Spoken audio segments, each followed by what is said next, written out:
This meeting will be held in accordance with California Government Code, Section 59453, subdivision of the Ralph M. Brown Act, California Government Section Code 54950, Series Resolution Number 2022-48, and the Federal Americans with Disabilities Act. While this meeting will be physically open to the public, given the state of emergency regarding the threat of COVID-19, members of the public may also participate and comment via application Zoom. Zoom information was posted on the agenda. Welcome everybody to the City Council chambers today, Monday, June 27th, 2022. I now call this meeting to order. Can we get the roll call, please? District 1, Councilmember Casey. Here. District 2, vacant. District 4, Councilmember Klein. Here. District 3, Vice Mayor Silvera. Here. Mayor Lopez. Here. Today, we have an invocation by Pastor Jim Stochel, which I believe is on Zoom. Are you there, sir? We see him. Everybody, please stand. I'm here.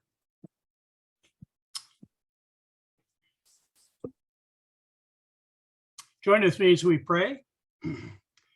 Thank you, Lord, for our wonderful city with great neighbors and rich diversity and dedicated leadership. We pray that as you are patient with us, that you would help us to be patient with one another. As you listen to us, help us to listen closely to one another. Please grace this meeting. Continue to bless our beloved city. We pray in Jesus' name. Amen. Allegiance to the flag of the United States of America, to the republic for which it stands, one nation, God, indivisible, with liberty and justice for all. Before we continue, I want to make an announcement. Please note that there is a correction on item number 17. The selection of the JJA CPA Incorporated is for fiscal year ending June 30th, 2022, and not June 30th, 2023. Moving on to presentations, we have an informational presentation by Stanislaus Homeless Strategic Plan Implementation by Chairman of the Stanislaus Homeless Alliance, Brad Hahn. How you doing today, sir? Good. Thank you for letting me be here. Before I get started, I need to tell you that I married a series girl, so I feel like I have a little bit of stake in the series. We met many years ago. We just celebrated 45 years of being married, so it's a good thing. I wanted to come and talk about what's going on in Stanislaus County, which includes every city and the county regarding homelessness. We did a 2-year effort of doing a strategic plan, which was a lot of asking our neighbors, you know, exactly what you think are the issues with homelessness and what are some of the solutions. And frankly, if you read the thing, I think it's 119 pages long, you wouldn't probably see anything that surprised you, because it's gathering all the data that's statewide, nationwide, as well as what's going on here in Stanislaus County. But for me, first of all, I'm a structural engineer. I have my own practice in Modesto, and I was on the city council about 15 years ago, and I just got this public service just got into my blood, and that's why I'm doing this. It's something that I want my city to be better, and I want the whole county to be better, and that's the motivation behind why I'm here, as a citizen, not as a elected or staff person. So what the whole homeless situation is the HUD has what's called a community system of care. And what that is it's a legal entity that's set up by HUD that oversees all funding and such that is related to homelessness. And it's typically a county housed in the county. It's made up of people with lived experience, people who work with people with lived experience, nonprofits, and also people that work at the city and the county who work with homeless people. So what happened with COVID was that was the vehicle that the state used to send a lot of COVID money down through. So that our CSOC was not real seasoned when that happened. And so there was a lot of turmoil in that whole process. And Jody Hayes decided, and I thought he was crazy at the beginning, to be honest with you. He said, we need to get the people at the table who can make the decisions and that have the authority to make those decisions and can be held accountable. So we made up the Stanislaus Homeless Alliance is essentially made up of members, elected members of the city councils around the county.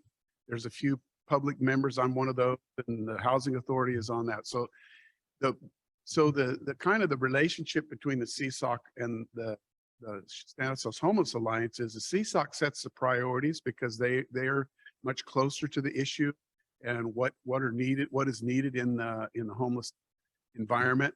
And then the SHA comes along with no legal authority, but yet the people at the table that can do some things. I was just in Turlock this afternoon talking to the city manager, talking about a project that they're interested in doing. Well, see, that requires the electeds in the city and county staff to get involved with that. And they're the right people to be in there, because if you have zoning issues and all kinds of fee issues and such, that's really in the realm of the cities. So we're going to try and give you a snapshot of homelessness, and we're going to go through that list. So I've kind of gone over that slide already. And we started in 2020 to do this homeless action plan. Go ahead. And we got feedback from all of, we had a very high percentage of people just that got online and filled out the survey. It's 1,000 people, which doesn't sound like much to me, but as far as these things go, it's quite a lot. One thing that we insisted from the beginning from the consultant is we wanted to have data that was unique to each city, so that we would be able to look at series and say, this is what the people that responded to this. And we had all kinds of outside meetings and meetings with all the different nonprofits and such that are out there that know what's going on in the homeless world. So we did all of that work and then put that all into a big document. Next slide, please. And I'm going to kind of go fast through these because you guys know the situation with homelessness. I think we all do. It's point in time count is a thing that HUD required, and it sets the funding level, but it's really not data. It's anecdotal data, because on any given night in January, they go out one night. If there's homeless folks to interview, they interview. If they're not, they're not. Example, Waterford has a very few homeless people, and those people were at some church party or something somewhere because they didn't get counted. There was no homeless in Waterford. So you can see it's not scientific data, but it does give us a feel for what's out there. And that these slides, if you want to get into this, you need to go look at the report. There's all kinds of percentages and numbers. Next slide, please.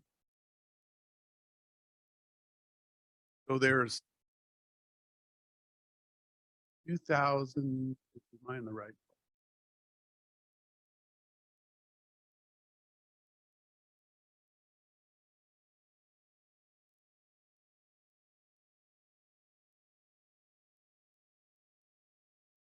Okay, there's individuals, data shows there's 5,000 unique individual homelessness that have had care in the shelters.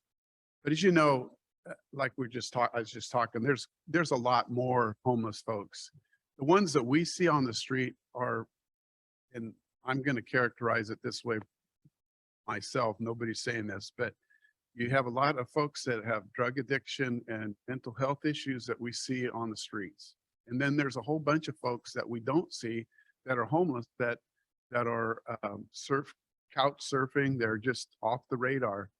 And so the numbers, there really aren't any good data numbers to set that with, but you can see trends. So what we did, the next slide shows, we came up with 8 goals to address homelessness. Next slide. First one is permanent housing, which y'all can recognize that. Increase access and availability to mental health and substance use treatment. achieve equity and governance, increase coordination of services, increase pathways to essential community services that support self-sufficiency, increase participation of people with lived experience in homelessness, and strategically support home prevention, diversion, and rapid resolution, and improve coordination of the homeless programs to further public health and safety. You have at your table, I believe, kind of the summary of what the items are. It looks like this is a state, it's our 8 goals that I just read. And then there's a whole bunch of ideas that we came up with, and the consultant showed of other communities, how they've solved these different issues. Just suggestions of that. Now, putting the plan into act in the next slide, you might wonder, the reason I thought we should do it by city is because it's not my job to come to Ceres and tell you what you need to do. It's my job to be able to get everybody that has resources aligned so that Ceres can do what they want to do, which might happen some inside Ceres, but a lot of it has to do with the county and the services that the county has to come alongside. For instance, an example, we just in Modesto, because it's a larger city, they have the staff. We did a 14-unit home key project for 14 apartments for youth that are coming out of the system.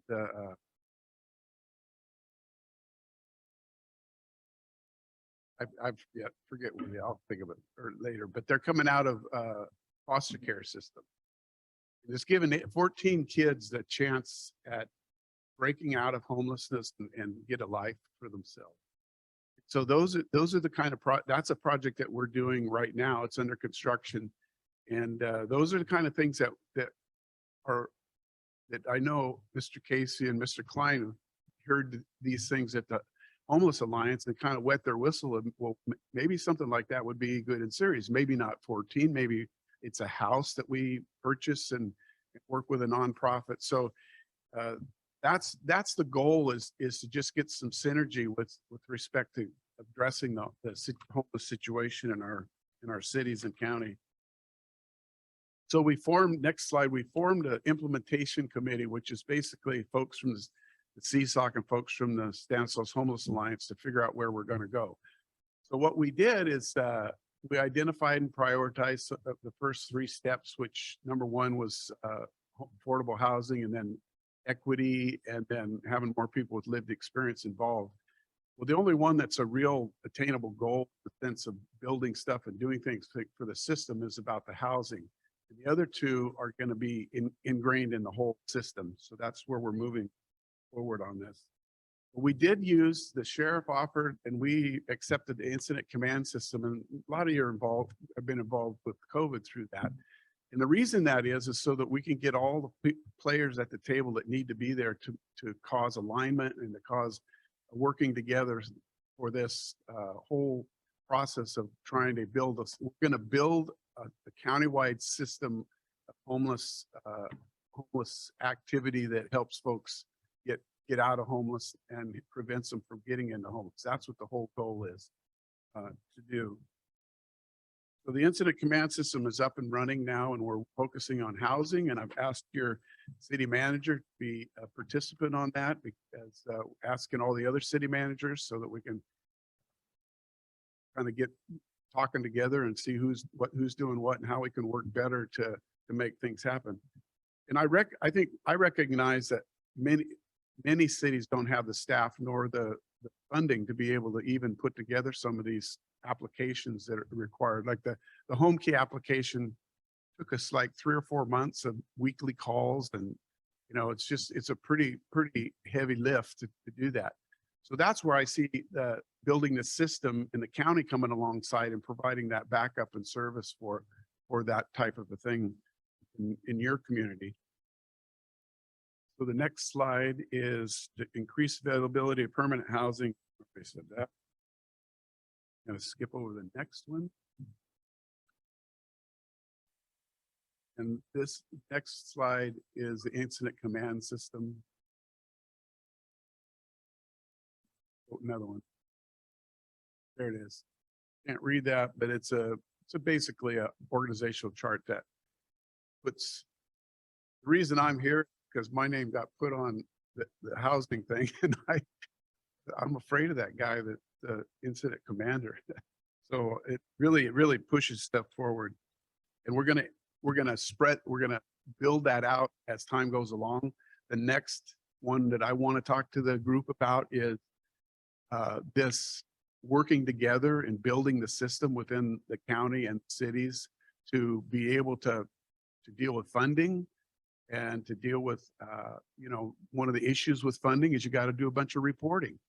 Well, cities can't afford to hire a person to do the reporting. So maybe we share a person and that funding gets passed down through the county so that we get that done in our community. Because it's a pretty daunting task to do some of these projects. And the expertise is out there. We just need to it align. Now we go to the best part, which is your community's feedback. And residents from Ceres represented 4% of the community survey takers. In addition, the feedback on homelessness was provided by the mayor's, Ceres, and other council members. City-specific data like the PIT count, the HMIS. PIT is point in time count. That's the 1 year thing. HMIS, it's homeless management information system, which the goal of the county is that every contact we have with a homeless person, if they're not in the system, we get them in the system so we know who they are, where they're from, what their issues are, who they're working with, so that we can begin to help them be able to move out of homelessness. Plus, the other part is they can't game the system as easily. The barriers, the next one is high cost of housing, insufficient mental health support, lack of permanent affordable housing, and it as the most significant barrier addressing homelessness. Might not be surprised, but that's basically the list that everybody came up with. The next one, community members also notified high need for mental health, substance abuse treatment. Stakeholders explained that more data from the county is needed to assess how many people are experiencing homelessness in Ceres. I think that's unique to you guys because your proximity to Modesto really makes it difficult, I think, to know who's on first a lot of times. So I think that is a really good point to try and figure out who's there. But what actually a personal note, what got me involved in this is I realized the homeless people that live right by Griseta Park. They're my neighbors. I had to start viewing them as neighbors as opposed to, somebody that I just don't want to be around. And I began to start meeting them and finding out that to a large degree, they're not the knuckleheads that are stealing my stuff out of my garage. Maybe some, but most of the ones I talked to weren't. So I just think most homeless folks are pretty geographic. Somebody that's in Oakdale doesn't want to come to Modesto for service. They live in Oakdale. As strange as that might seem, they're very geographic. It's not true of all, but that's pretty much most are that way. The last one was stakeholders also identified wanting stronger partnerships with the county to receive this much needed data and monitor the numbers. And then the next slide is Ceres residents recommend that if there's funding available to address homelessness, it should be used for housing for people experiencing homelessness, mental health and support. So it's the theme continues through.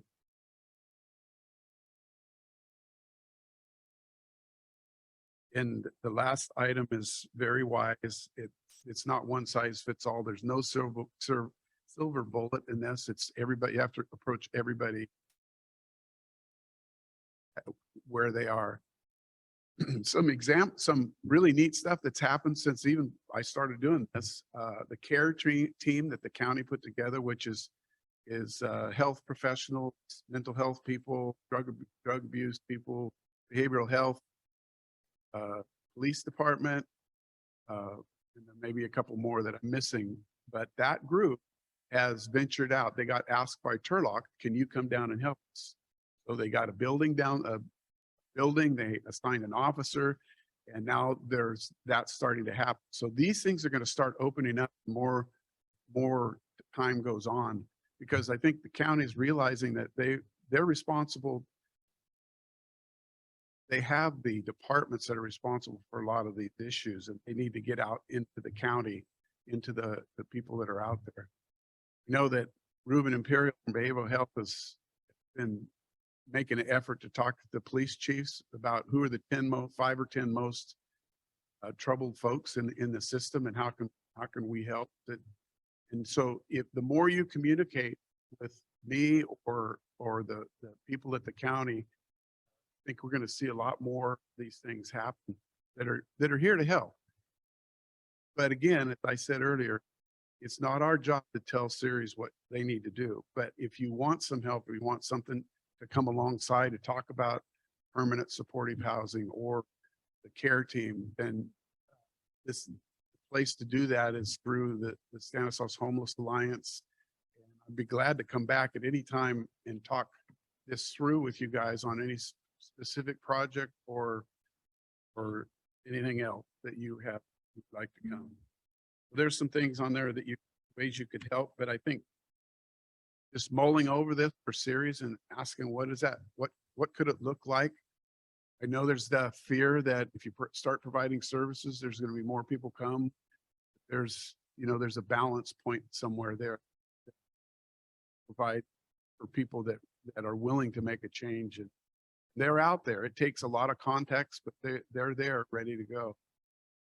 Talking with CSA last Wednesday, we had lunch, and we started talking about how we could increase the drug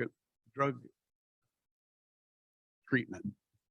We thought, well, and there's a problem with drug treatment. You say you're ready to go into drug treatment.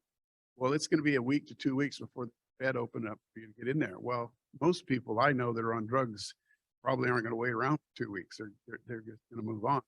So we thought about, what if we were able to give that person a voucher for a hotel for a month with a case manager, and start working with them as they start getting toward this inpatient type drug clinic. And what I think can come from that is we'll expand the amount of people that are in the system on the way to drug treatment. It'll make the time in treatment shorter and more effective, because they've had this preamble to the full thing. Does that work? I don't know, but those are the kinds of things that we're talking through, so that we can make the system. And if it did work, we would probably have a third more beds in, or third more slots in that system by lengthening that out that first month. So again, those are brainstorm things that you wake up in the middle of the night and think about, and that not all of them are doable, but some of them are.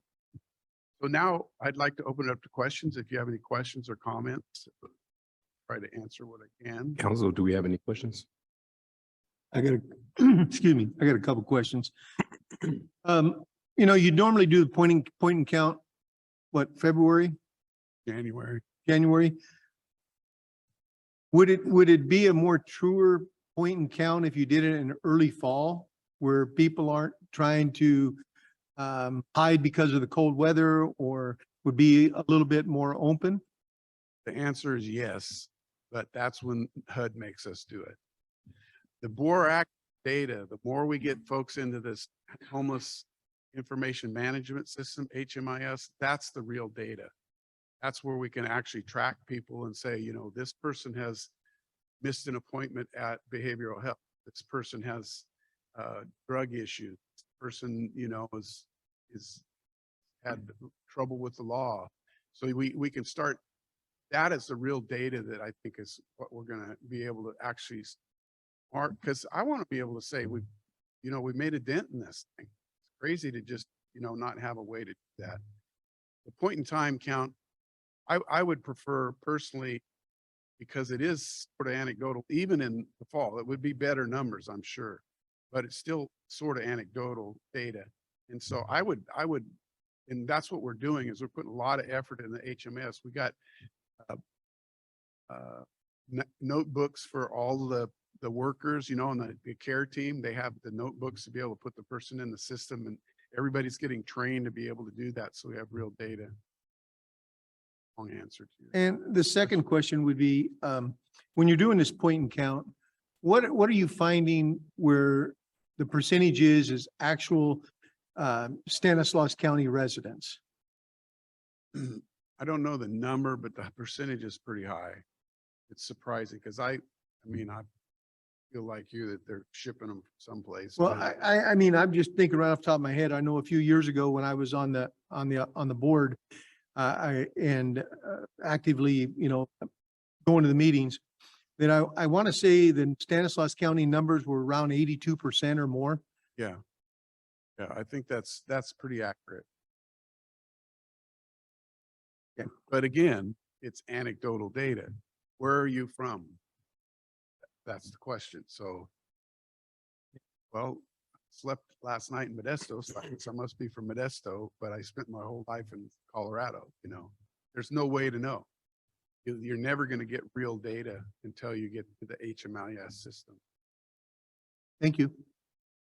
So wouldn't it be more effective if there was someone from the county that actually was in contact with homeless folks on a day-to-day basis, or when we spotted someone who was new or somebody that's existing, to communicate with them and share that data? If they were in Modesto, maybe the day, a couple of days before, and now they're in Ceres, and maybe approach them with the idea of possibly getting them into a bed or something like that. Is that something you guys have thought about? Yeah, they're, yes. The homeless folks are not as mobile as, and I would ask the police department that this question. They're pretty much geographic. Is that accurate? So you kind of know where they're at, right? If there's a problem and somebody stole a bicycle, you probably know pretty much who did it and where they're from. Yeah.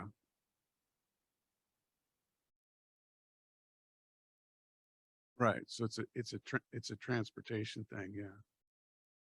But I think that the key is more of this care team that are actually out there, and these folks are having contact with homeless individuals over and over and over again, and building a rapport and helping them see that maybe there's a better way out. But if you've been homeless for 10 years, chronically on the streets, and the only thing you can think about is what your next fix is, that's why you see them walk across the street and not look for a car.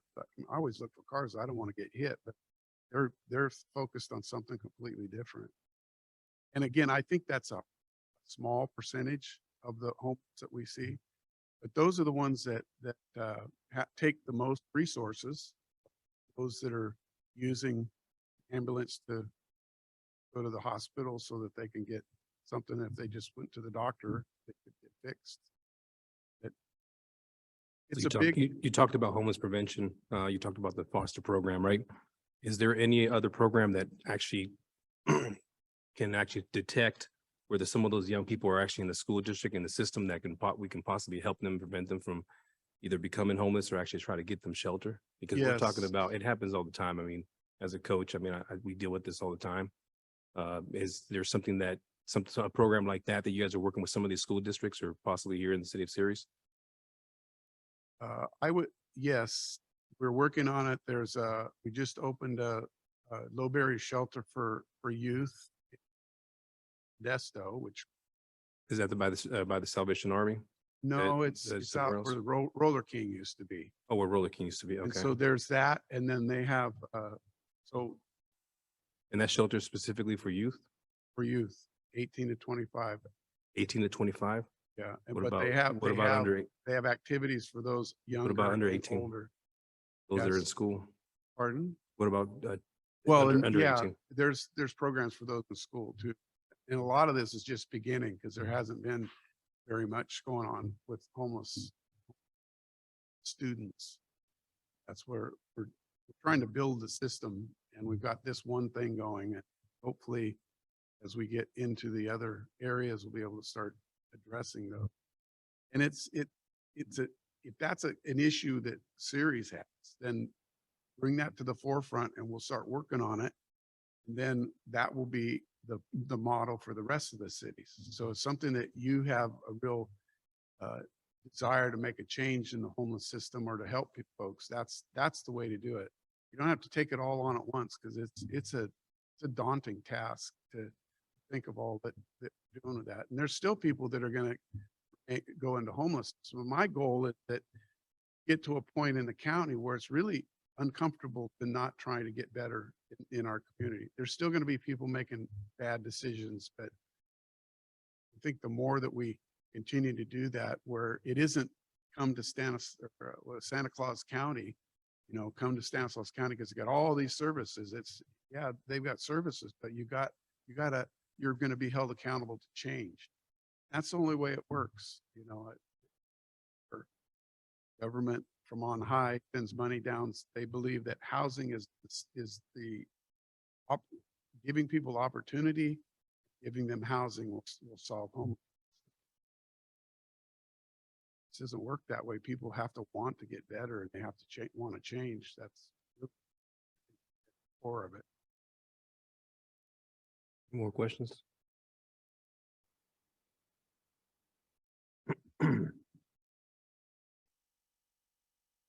Any members of the public have any questions? Anything to add? Yeah, go ahead.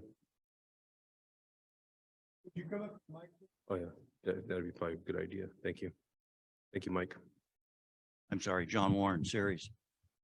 With all the resources out there, these care teams, your police departments, your human resource departments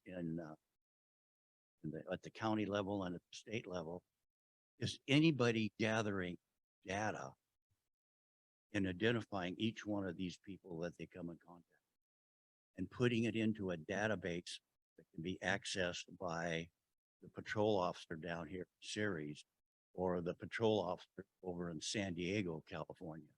There's got to be a database that the name, birth date, age, address, last known address of all these individuals that they come in contact with every day. I know that some of the homeless people living on the freeway right away are known to the officers and they have data and research on that. So if one of them runs across the freeway and gets unfortunately hit, they can identify that person. So is anybody gathering this in a single database that can be accessed statewide? You push a button, it tells you that there's 10,252 homeless people in this state and 3,000 of them are in Stanislaus County. I mean, years have been going by and this data should be collected so you know who these people are rather than trying to go out and do a point and count. You know people as they go out of the system, you know people as they come into the system. Should be a database. Is there one? And what's the number of homeless people in Stanislaus County based on that data? Thank you, Mr. Warren. I can get that information. It's incomplete at this point because we haven't perfected the system. And yes, the goal is that it be a statewide database. I think part of the problem with homelessness is we've relied on police department to do a lot of the work with homeless and that's really not their job. And so I think what we're trying to do is build the system behind the police department so that there are calls. And this has happened in Modesto. They started triaging calls and they have a team that goes out, a mental health worker, a nurse and folks like that. They go out, they've reduced their calls for service by something like 60%. Maybe it's 6,000, but it's a lot because a lot of the times a police officer will go to something that really somebody else should be there and can handle it. They're not social workers, they're policemen. But there's three tiers. There's if it's clearly a mental health issue, there's no danger, person isn't threatening to do any danger to himself or herself or anybody else, they send this team. And when it's kind of in the middle, you send a policeman with a clinician. The third one is if they're wielding a gun or knife or whatever, the police go.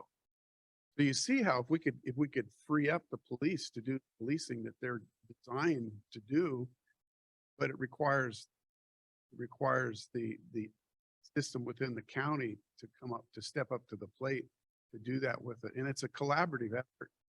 We're going to see a lot more of that. But I think that really is a lot of the issue well, when I started doing this about 7 years ago, nobody was talking to each other about it. And so, and no wonder it is the way it is. And now we're starting to talk to each other, start to work together. I think we could see great progress. Thank you very much. Want to double check if there's any other members of the public that would like to speak? Well, thank you for that information. Mayor, we actually have a couple members on Zoom. Okay, thank you. Go ahead. Rosalinda Vieira, you are now unmuted. Oh, okay. Hi, Rosalinda here. And most of these are probably going to be geared towards Brad. I was on the call with CSOC on Wednesday when they had their meeting. I was inquiring regarding the wraparound services or offering a day system to offer care, like a one-stop shop, kind of to get them the resources they need. I myself encountered homelessness briefly when I was 18. So I kind of know what it was like and how the struggles I went through to get back on my feet. And also, is it possible, or what steps did Patterson, are we looking at doing something like the Naomi House or the Host House in Patterson, or Riverbank seems to have a really good system. And I wasn't sure if this funding, it looked like there was some funding available through CDBG and ESG, which sounds like the other cities were able to get their programs together through ESG funding. And I was wondering with the HMIS program, which Warren had just asked about, are the other agencies using those in coordination? Are they using them just for funding purposes only? And I think those were all my questions. Thank you. I didn't hear most of it. I didn't hear Rosalinda, start with the first question and then, because I don't think you heard all of them. No problem, sorry. My Okay. transmission went out in my car, so I'm stuck with No Zoom worries. today. The first one was about the wraparound system, or like a day system, like what steps, because I know Patterson has the Naomi and the Host House, and the Riverbank seemed to have a pretty good system put up too, which was, I think, through ESG funds. And I was wondering if those funds were also available for the city of Ceres if they wanted to do something similar.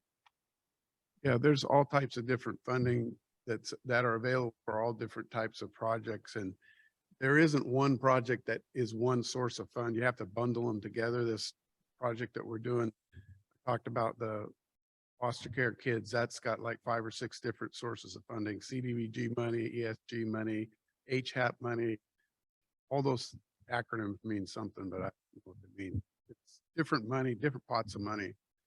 And the real issue I think that I'm seeing is it's not so much the money to build it, it's the money to provide the services, which equals a nonprofit that's got the capacity to provide those services. Oakdale is interested in doing something. First thing I ask them is, who's your nonprofit that's going to provide the services? If we get together and you say you want to do something, I'm going to ask you, who's the nonprofit? Because we have to help build those nonprofits up to be able to provide the services. What's the next question? Kind of answered my second one. And then I guess my last one would be, is the HMIS program, which Warren had just touched on, being used in coordination of services or strictly for funding purposes only? Well, it's required for many of those acronym funding sources that you work with the HMIS system. But in our county, we have as far as I know, all of the nonprofits that are doing homeless activity are entering their clients in the HMIS system. They're not required to, but they really see the value of being able to having this kind of data across the board, not just those who receive some sort of funding. Thank That's it. you. You answered all my questions. Thank you, Rosalinda. We have one more hand, looks like.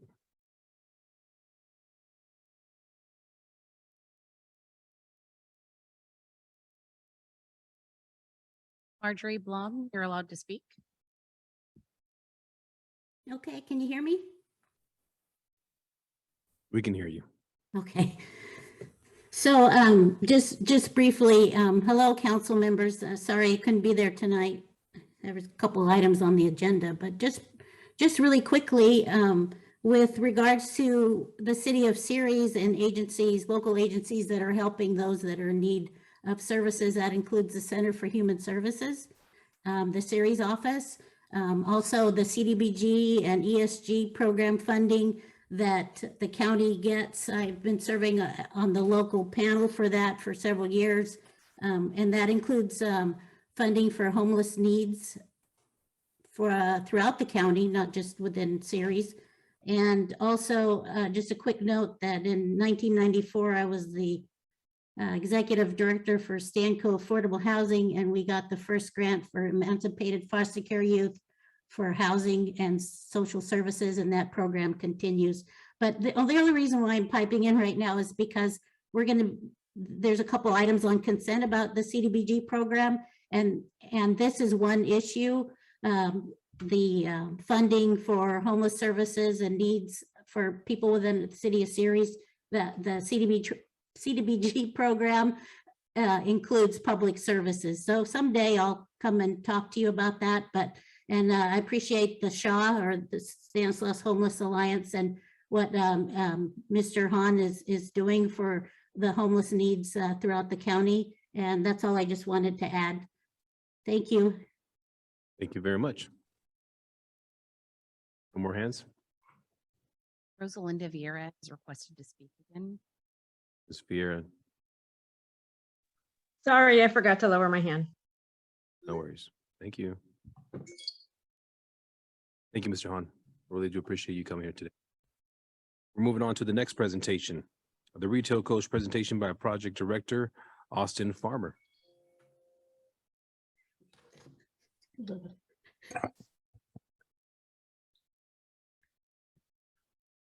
Hi, Mayor and Council. How's it going?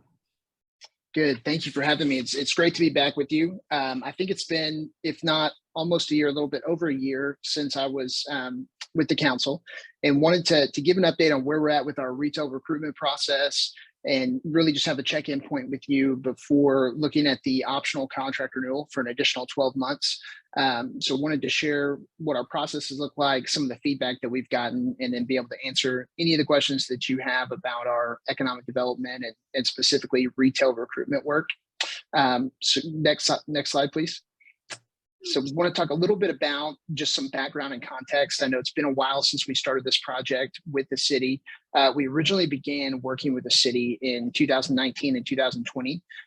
Started working with Steve Hallam in the economic development team, and focused first and foremost on a phase one, which was a retail market analysis, where we looked at cell phone data and really dug into the Ceres retail market to identify where there were opportunities for new retailers, new development opportunities, redevelopment opportunities, and then ultimately worked from there into our recruitment phase, where we focus on finding new retail opportunities. So finding retailers and developers to recruit to the market. And the objectives for that work have been to really look at data-driven insights on the Ceres market, that not only just the retail market, but the Ceres consumer, where they're coming from, what their demographics look like, lifestyle traits, and then ultimately how that maps to new retail and new development opportunities. Identify retail leakage and new retail opportunities. So really not just the categories, but the retailers themselves. So specifically, full service sit down restaurants, entertainment, really looking at where there's leakage in those retail categories, and then actually going out and acting as an extension of the city staff to not only recruit new retailers, but also developers to the city. And we, to date, have been in that process since early 2020 when that second phase was approved, and have seen a lot of really good traction, but just want to fill you in on where we're at and ultimately where we're going. Next slide, please. So through that process, the work we've completed to date, we have an 8-step process that we call the Retail 360 process. We started, as I mentioned, with that retail market analysis, using cell phone data to determine the city's retail trade area, not just the city population. And doing that market analysis, we found some interesting things. We found that your retail trade area is a lot larger than we thought it was. and really a lot larger than a lot of retailers think it is. You know, your city population is sitting right at that 50,000 mark. But when we look at cell phone data and see where people are coming into and out of the market, that retail trade area is actually a population up over 250,000. And that's a really good number for a community your size. One of the things that we've really focused on throughout this process is using that data to help tell the city story. For a long time, you've really been clumped in as what we would call a tweener, which is a community that's really kind of sitting in between two other competing communities. And so a lot of retailers and developers have historically just lumped Ceres in as an extension of the Modesto market or an extension of that Turlock market. And so we've been through that analysis and through looking at those retail opportunities, really trying to paint a story with that data of, hey, this retail market's a lot bigger than we thought it was, and certainly than a lot of retailers think it is, and really helping just sell that narrative to new retailers and developers that could be potential fits for the market. Through that process, we've determined what those retail opportunities are through a gap analysis. So identifying where money's leaving the market. So what retail categories, not surprisingly, you have retail leakage in almost all categories across those 66 different retail categories. But a couple that stood out to us were full service dining restaurants, a lot of the clothing merchants. A lot of people are going Austin, can you hold on to. for 1 second? We need to figure out who's in the background talking. Sure, Give us 1 second, no problem. because I can't understand what you're saying.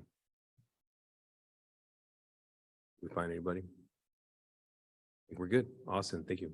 Continue. Okay, good. You want me to keep going or should I start over? Oh, keep going. No, you're fine. Okay. And if can we blow his face up just a little bit? Not too much, but just so I can see who I'm talking to. That's it? We'll stick with that. Okay. Sounds good to me. Um, Okay, you can go ahead, yeah. Austin. So through that retail market analysis, really identified that there's a lot of opportunity in the community, and have been working to use that data to really draw a distinction in between Ceres and Modesto and Turlock, and really go and compete for new retailers, new developers, new restaurants. So through that process, we determined retailers specifically that we wanted to target, not just retailers that we thought were a good fit and the data says a good fit, but also some of those that we've heard from community members and residents that they'd like to see in the community, even if we know that they're not, you know, a year or two down the road, really getting on the roadmap and getting feedback for why they're not in the market. So really to help equip the city staff there to say, hey, we're going out and actively trying to get these retailers and restaurants that we know you want in the community. Here's what they're saying. Here's what their feedback has been. We also identified developers to help with some of the new development opportunities and redevelopment. So certainly early on in the process, looking at some of the new development on Hatch Road, some of the redevelopment opportunities with the old Kmart building. We're currently working with a couple of tenants that I think are pretty close to backfilling the grocery space in Ceres Marketplace. And then using that data and using those retailer and developer match lists to actively go out and promote available sites in the community, actually recruit those retailers and developers. And then as a part of our process, we put together downtown retail data. So kind of treating downtown as a distinct retail corridor. Most national retail tenants don't come into downtowns anymore. So we put together a retail trade area and use cell phone analysis to really identify where there's opportunities downtown as well.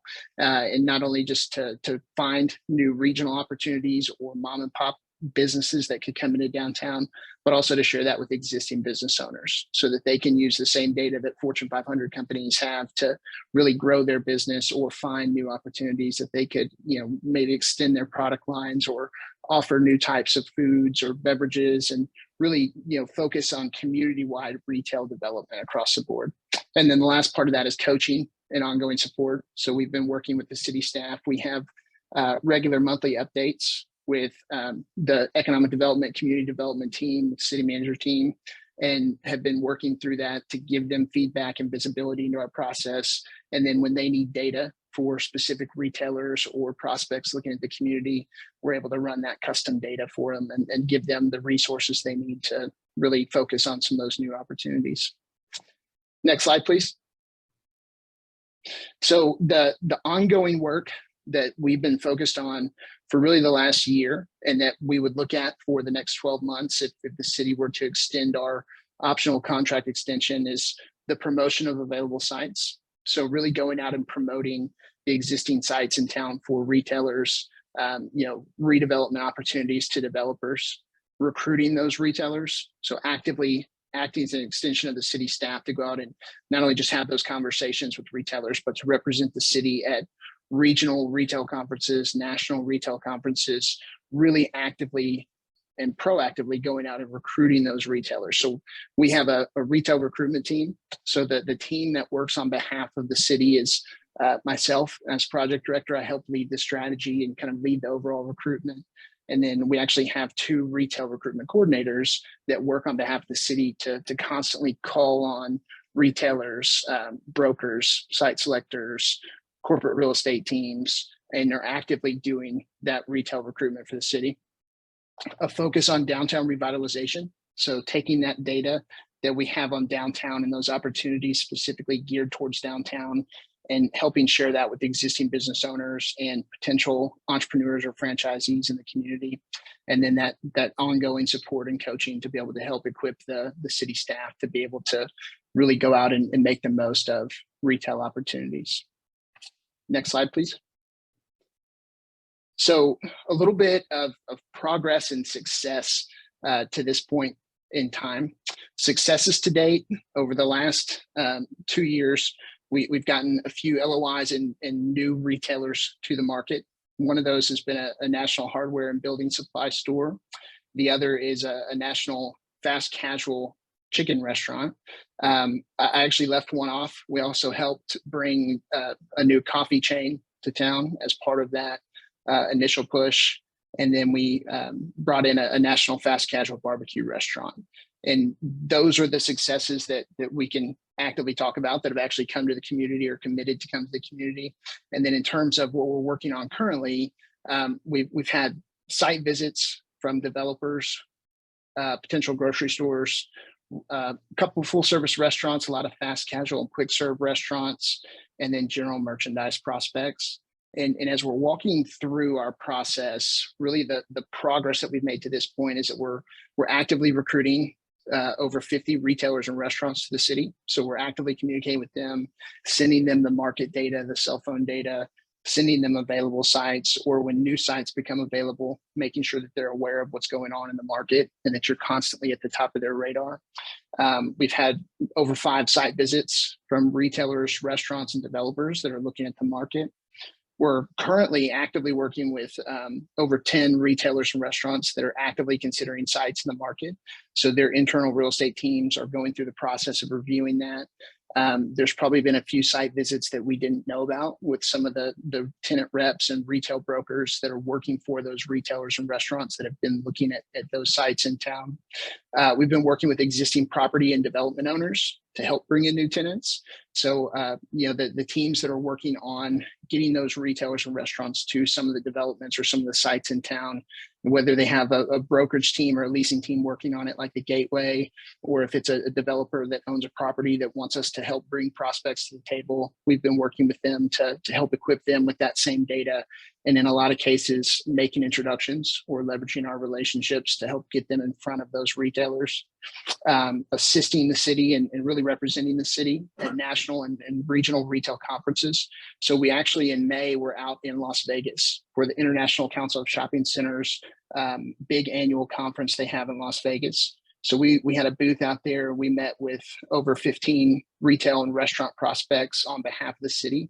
And those were meetings that we set up with either their real estate team, their site selector, or if they have a tenant rep or a broker that does their site selection, we were able to meet with them in person on behalf of the city and really try to move the ball forward there. Then we had regular update meetings with city staff. We've gotten into a rhythm where we're trying to meet monthly with Alex and the economic development and community development team and really just make sure that there's visibility into not only our process, but the feedback that we're getting from those retailers and restaurants, and then providing customized data for prospective retailers or restaurants or franchisees. Great example of that is Anthony emailed me a few weeks ago and said, hey, we've got a couple of franchisees that are looking at the market. Do we have anything that we can put together for them? And so we were able to put together customized feasibility packages for those brands and those franchisees with the retail trade area data, a retail demand analysis that really showed the opportunity in their specific retail category. So just providing that ongoing support and access to that customized data. Next slide, please.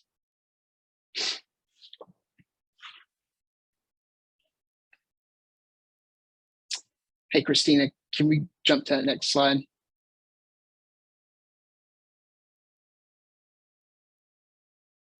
Thank you. Back one, please. Thanks. So we've also made progress in areas outside of just direct recruitment and getting retailers to the market and really, getting on those radars. But the first one's been understanding and selling the Ceres market. The staff has access now to resources and data and marketing materials that help paint the picture for what the opportunity really is in the city. I mentioned it earlier, but really that narrative and helping push that narrative forward of, Ceres is actually a standalone market. We're not just this in-between ground in between two other markets. We're not an extension of the South Modesto market, but really helping understand and then go and sell that to potential retailers and developers, and then building relationships and getting started and staying on the retailers' radars. A no today in the retail world is oftentimes a yes in 6, 12, 18 months. And so we've been able to leverage a lot of our relationships to get on the radar of some of these retailers and restaurants, and then be able to really kind of nurture that and push that forward over the span of a year, 2 years to get them into the market. Raising Cane's is a great example of that. We've got a great relationship with them. We've done a lot of them nationally, and we were able to bring them to the table. And initially they had said, hey, this wasn't a market that's going to work for us. And then over time, we were able to really kind of sell them on the market. And then they had the right opportunity to come in and take a good path side. And so being able to do that across the board with 50 plus retailers, really just leveraging those relationships. Next slide, please.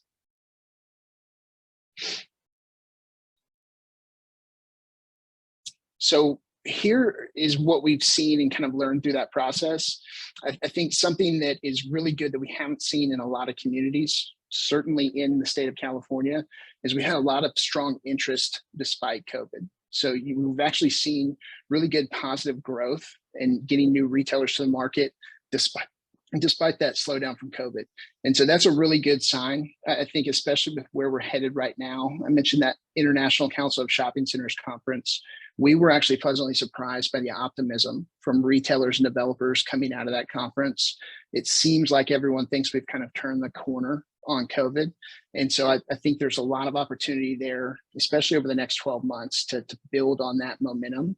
A lot of retailers are coming out with new expansion plans. A lot of developers are trying to get projects underway before interest rates hike again. So there's kind of a sense of urgency there. So it puts us in a good position to really leverage that strong interest that we've had, not only just through COVID, but now that we've turned the corner on that from a retail and development perspective, that puts us in a really good position to really take advantage of that momentum. It's really not a matter of if, but when. Many of the retailers that we had talked to that didn't have much initial interest in the market weren't really telling us flat out no. It wasn't necessarily the market just isn't a market that they'd be interested in. A lot of it had to do with timing of their expansion plans with COVID. And then a few of them just had some kind of blanket population numbers and density numbers they needed to get to with the store spacing and just naturally how their stores align along the 99 corridor. But we haven't had a lot of really negative feedback in the sense of retailers saying, hey, that's just not a market we're going to consider. So it really is, from our perspective, staying persistent and making sure that we push them to get to that win. And I don't think with most of the retailers and restaurants, with your trade area being 250,000 and growing and having pretty good demographics, I think it's really just a matter of timing and positioning and being able to stay at the top of their radars. I mentioned that changing perception of the market. I think people are starting to realize, and certainly the outside world and the outside market is starting to look at Ceres and realize, okay, this market's changing from what we thought it was. The demographics are better than we thought they were. The trade area is larger. And then with the new Walmart being open and fully running, with the gateway being developed, with the new, I think it was just 4 or 5 days ago, with the new retail development being approved at Mitchell and Roding, those projects, that momentum is really going to help keep pushing that and really create that distinction from markets like Modesto and Turlock.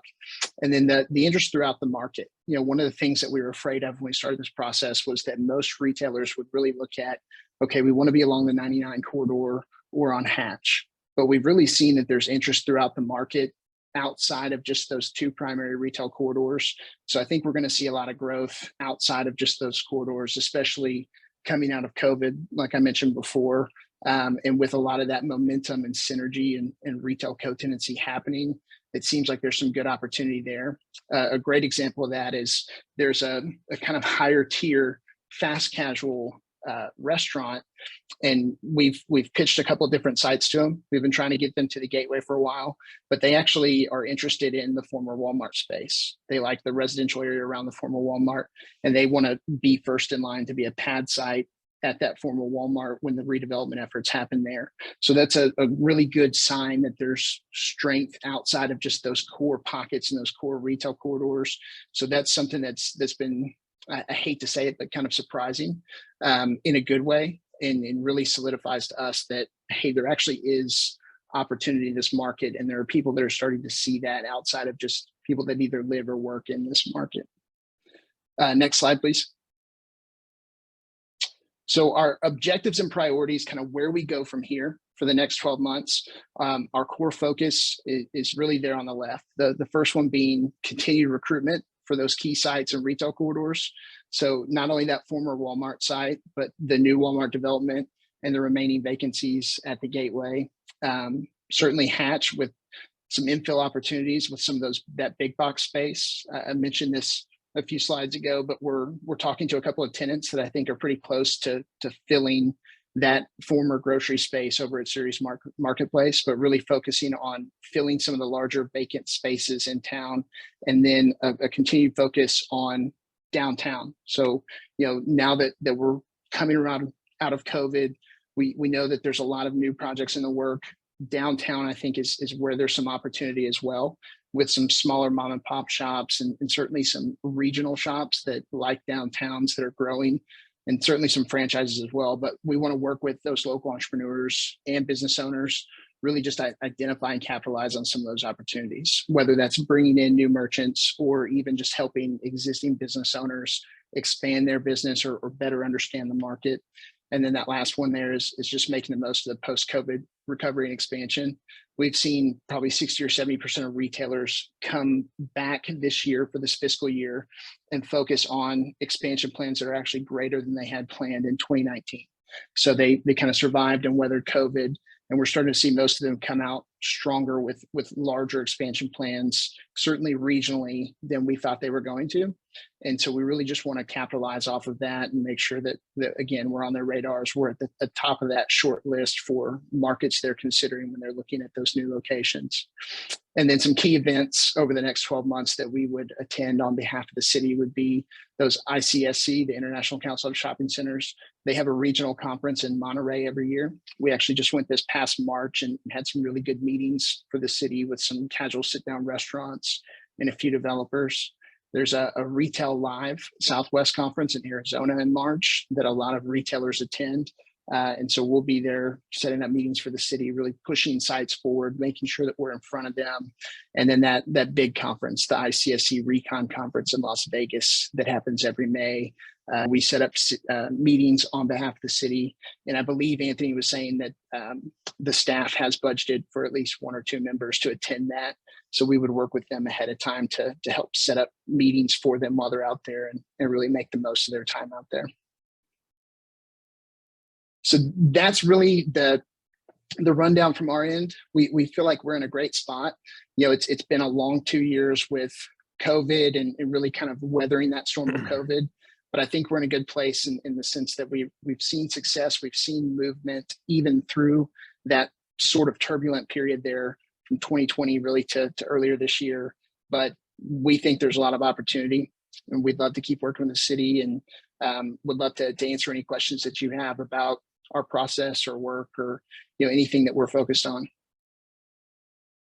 Austin, thank you very much. I really do appreciate all the work that you and your firm have been doing.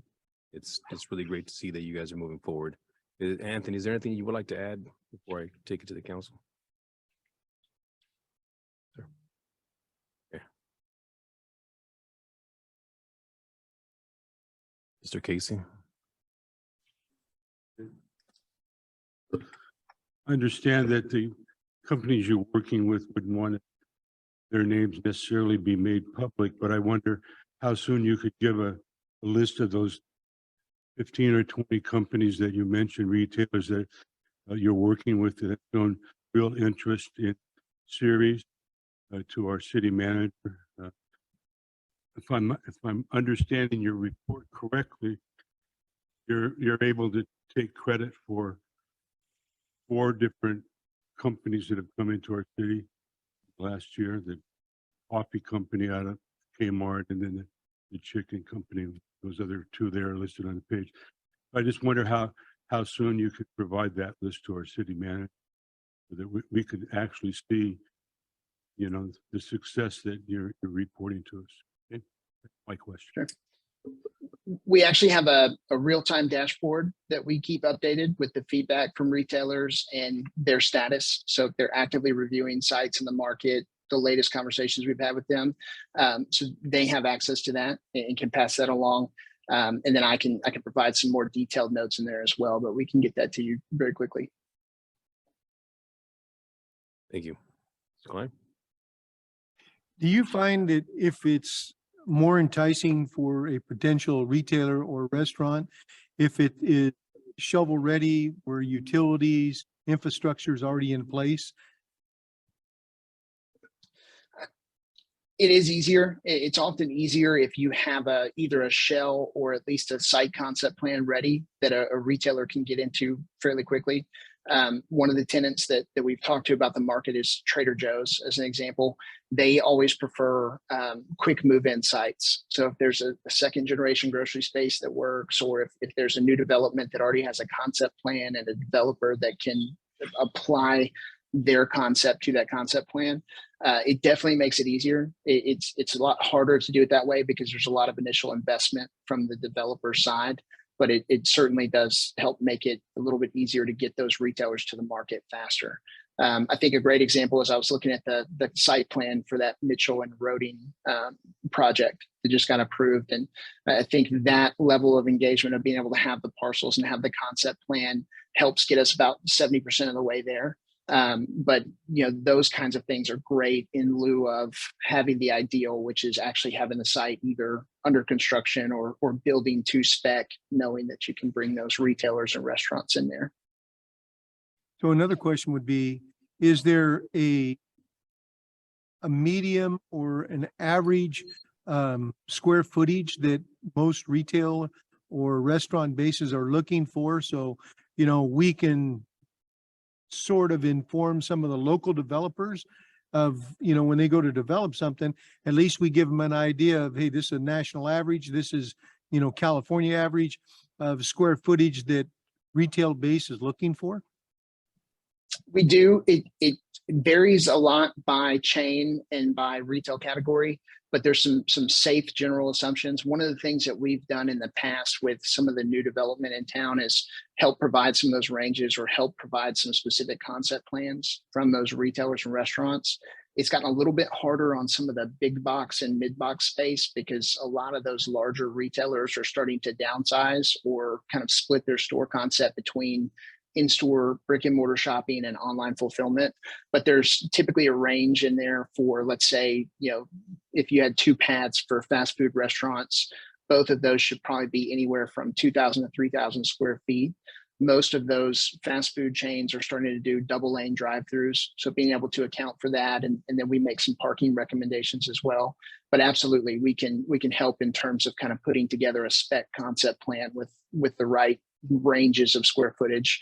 That might differ by plus or minus 10 to 20%, just depending on what new concept a retailer is going with. But we certainly, you know, have those ranges and can make those recommendations.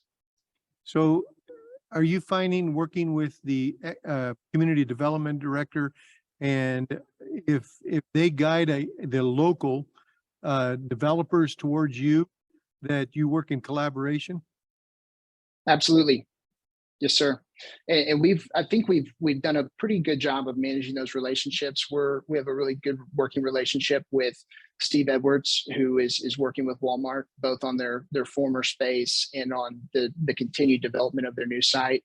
Same with the Gateway. You know, we've worked with the Colliers team as they've been going through the leasing process and shared data and recommendations and contacts and tried to coordinate for different conferences and events. So definitely, I think to this point, we've done a great job of that. And with Anthony coming in, you know, Anthony and I talk a lot at this point. So it's been helpful to work with him and really continue to build those relationships, whether it's new developments or existing sites. And the reason I bring this up is because, you know, you had mentioned down Mitchell towards Roding. I know it's a local developer that's trying to develop that. Have they guided or reached out to you to any kind of concepts? I've seen a concept plan, but not yet. I think part of that was trying to get through that approval process for that initial concept. Anthony certainly had mentioned that project to me, and I believe it's Mr. Singh that's developing that, but we haven't gotten too far down the road on those conversations, but we've talked about coordinating, getting together and really collaborating on that and helping where we can. Now, it is Mr. Singh, I believe. And, you know, what about with their engineers? You know, I mean, do you reach out to the local engineers and give them insights, you know? Yep, we have, if needed. Sometimes developers love that and want that. Sometimes they don't. So we kind of follow their lead. We offer as much advice and guidance as we can, and we try to make introductions with retailers that we have interested in the market already that might be good potential fits. Sometimes we'll jump in and have conversations about the engineering, about kind of overall site layout. Sometimes we don't get that far. It's not necessary, but we're absolutely open to it. So you don't reach out just to local engineers and offer your services, telling them what you're there for developers? Because I know there's an engineer here in town that works with probably, you know, three other small cities. And that's the reason I was asking. Yeah, we work more so with the developers at a higher level from the concept and then from the actual sourcing of retail prospects. We don't do as much on the engineering side because most of the engineering comes in after they have the retail tenants, and it's really kind of geared towards specific site development needs.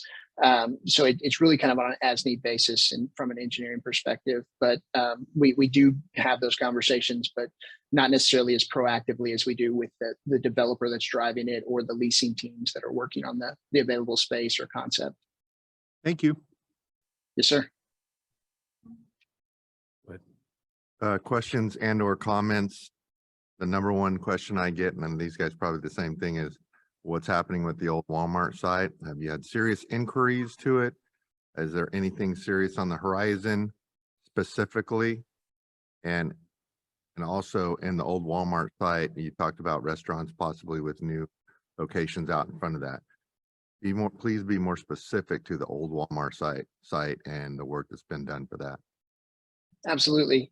So we have we've sent that to a mixture of developers and big box retailers and entertainment concepts. So really trying to focus on highest and best use.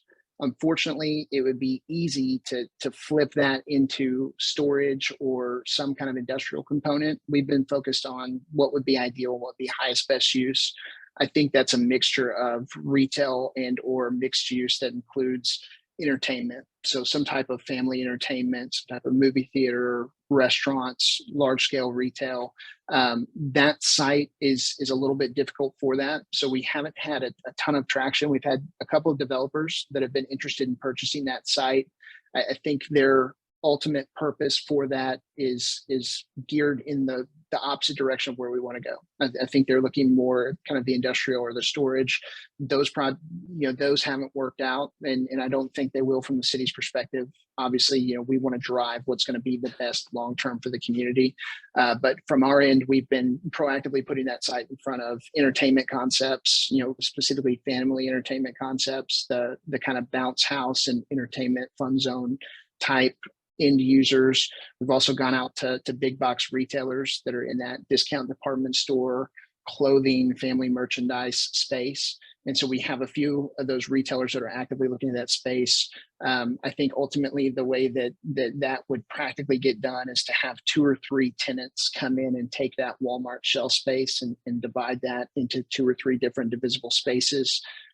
Or if we could get a large scale family entertainment type concept that could take out most of that space, whether it be 70 or 80% or even 100% of that. That's where we've been going out and trying to really drive demand, is to see if we can get those users in there. We haven't had anybody who has seriously considered taking down the space, just because where we're at in COVID, there's a few parts of the industry that are still lagging a little bit, even though there's that optimism and expansion there. Family entertainment's one of those. They're having to really catch up on revenues and make sure they can get the foot traffic back before expanding. And then some of those big box retailers are still working on some of their site concepts and their new store plans. But we've approached, the top 30 to 40 big box and mid box retailers that would typically go into a space like that. And then we've approached the top, 10 or 15 entertainment concepts that would typically be able to fill a space like that. We're actively talking to most of those. We've had a couple of those just tell us they don't think the space works, or the market's not quite where it needs to be to fill that need for them. But I would say we've got anywhere between 10 and 12 retail and entertainment concepts that are reviewing the site with their real estate teams and considering that space. So yeah, most of that really wasn't my question. I'm no doubt you guys are pushing it to developers, et cetera. Have you had any, or I would say no with what you just answered, any serious consideration from any developer on the old Walmart building? Serious consideration? Not for our intended purposes. I think there Okay, has thanks. been some serious consideration from the Walmart side in sense of selling it, but not towards what we would say is the highest best use for the city long term. So no, sir. Okay, thank you. 2 other points, under successes, which in my opinion, I guess that should be public information. You mentioned a national hardware and building supply store. What is that and where is that? And also the National Fast Casual Barbecue Restaurant. Where is that and what is that? So the Harbor Freight location that came to town, and I'm blanking on the address. I can look it up for you really quick. It's on Hatch. We know where it is. Yeah. On I Hatch, just yep. was wondering So- if that was the building.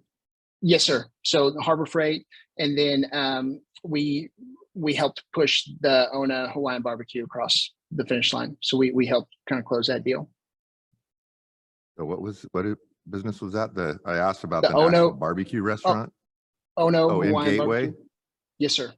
Okay, thank you. And some of those in Gateway are hard for us to take credit for. Lisa and the Colliers team is doing a fantastic job over there.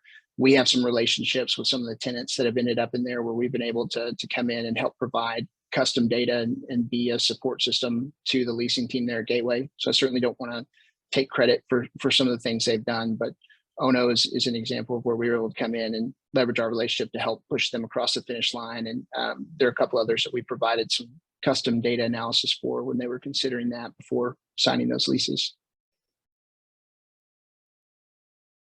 Okay, thank you, Austin. Is there any members of the public that have any questions? Anybody on Zoom? Okay. Once again, thank you, Austin. I appreciate everything you do. You bet. Thank you. Appreciate your time. You got it. Sam, would you like to introduce our next guest? We have another presentation from the State Water Emergency Regulation presentation by Public Works Superintendent. Go ahead, sir.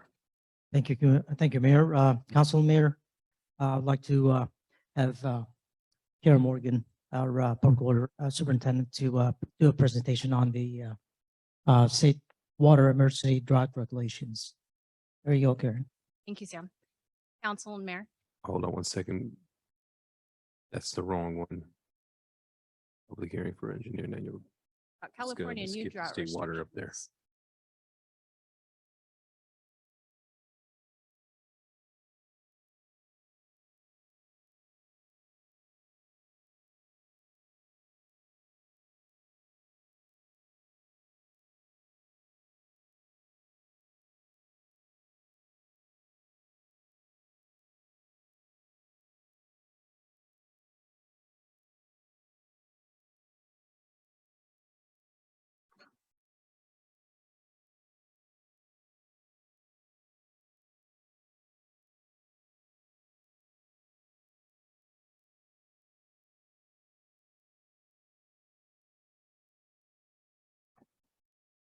1 second while she looks for it.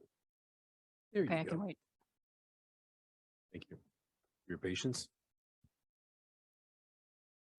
Okay, Mayor, Council, thank you for having me here tonight. I wanted to discuss with you the conditions of the drought in California and the new water restrictions that the governor just placed down on June 10th of 2022 that bans the irrigation of commercial, industrial, and institutional accounts. Next slide.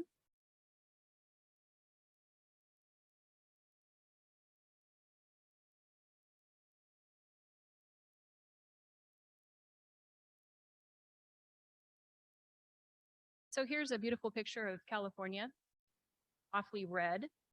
It shows the severity of our drought. We're in the third year consecutively of a drought, and this is the U.S. Drought Monitor, and it shows here that Tuolumne County is in an extreme drought category as of June 16th, 2022. Slide.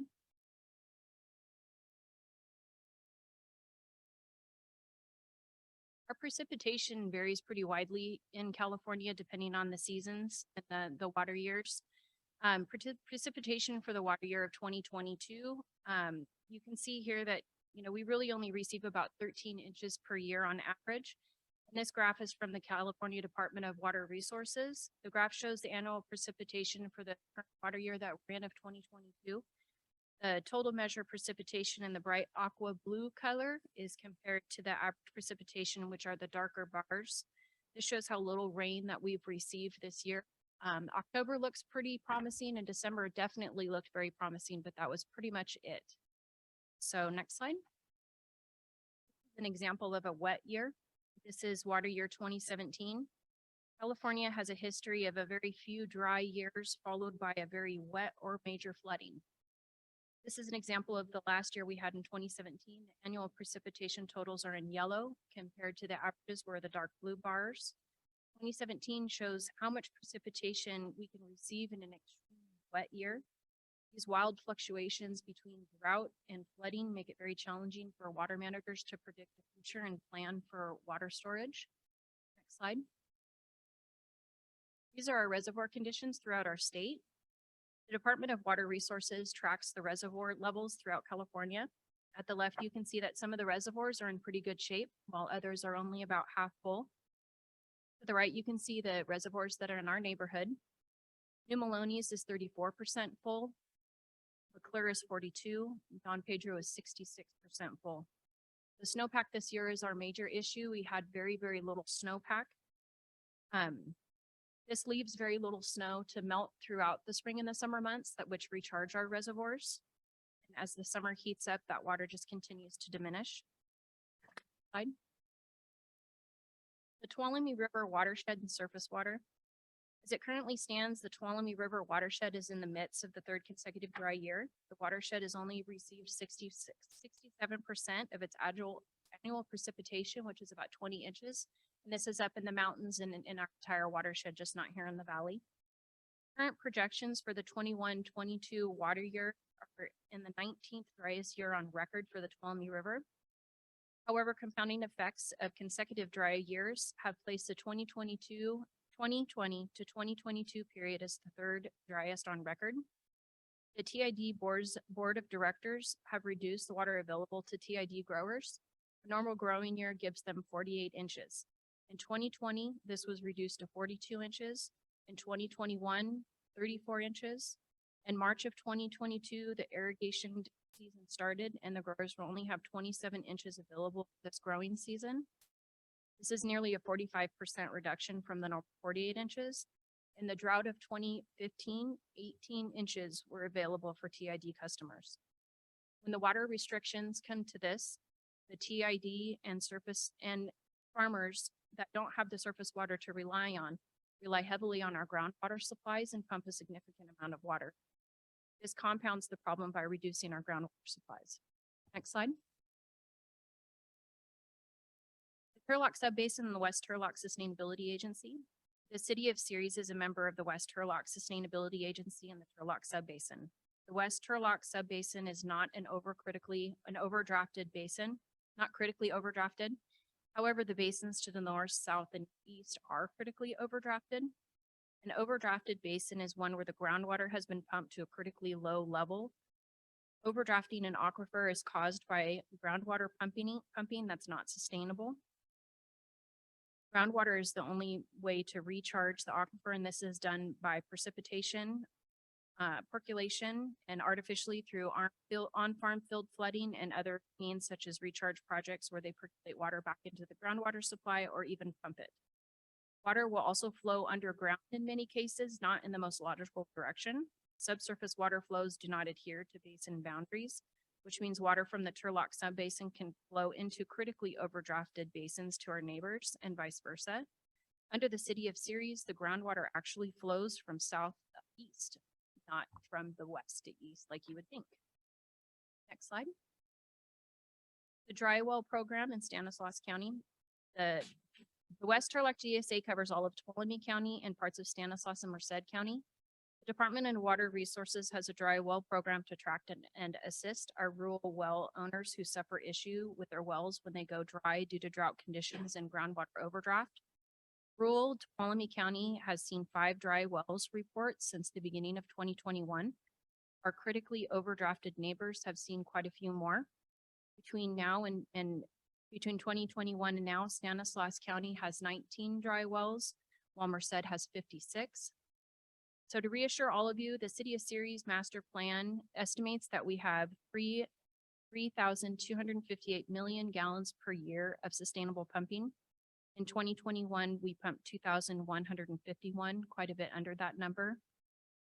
Our supply will be further supported with the diversification of surface water that will add 1,825 million gallons per year from the SRWA project. That's about 5 million gallons a day. Our conservation program. The City of Ceres began a robust conservation program in 2014 and has successfully met all the additional requirements that have been added through the Conservation SB X7-7 regulation over the years. Ceres residents have made serious efforts to reduce consumption. In 2021, Californians were asked again to save 15% compared to 2020. Today, across the state, Californians are only saving 3.7% as a whole. The new goal of this 15% compared to the year of 2020 is extremely challenging, and you can see here we are not meeting that goal. On the bright side, the conservation goal of SB X7-7 also gives a target of 180 gallons per day per person. And thankfully, we surpassed this goal.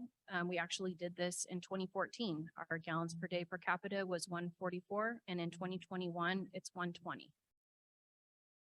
See all the hard work our residents have done to reduce their water usage. Next slide. Our water meters. There are 11,789 water meters in our water system. Every service connection is metered. Residential meters account for 88% of all of these meters. Residentials capture both indoor and outdoor water usage. Next slide. So these are the accounts that are part of the commercial, industrial, and institutional accounts. So of the 11,789 meters, these CII accounts, the commercial, industrial, and institutional meters account for only 8%. In total, these CII accounts used 492.90 million gallons last year. The 546 commercial accounts are mostly for indoor water use, so those won't be targeted with this new restriction. Most commercial accounts have separate irrigation meters. Of these account, the government, schools, government irrigation, and irrigations will be our new focus for conservation efforts. These accounts used 201.68 million gallons of water last year. Here is a copy of the new regulation that was just released June 10th of 2022. Governor Newsom passed the second conservation regulation that restricts the use of water on non-functional and decorative turf. This does not include trees, however, as they provide vital shade and heat and other benefits. This also does not include residential accounts as they are already part of our program. Next slide. We've been working diligently since we've heard about this new regulation over the last few weeks to try to come up with incentives and options and ideas and ways to enforce these new rules. Staff has been bringing ideas and incentives to help our commercial customers maintain nice storefronts while complying with the new restrictions.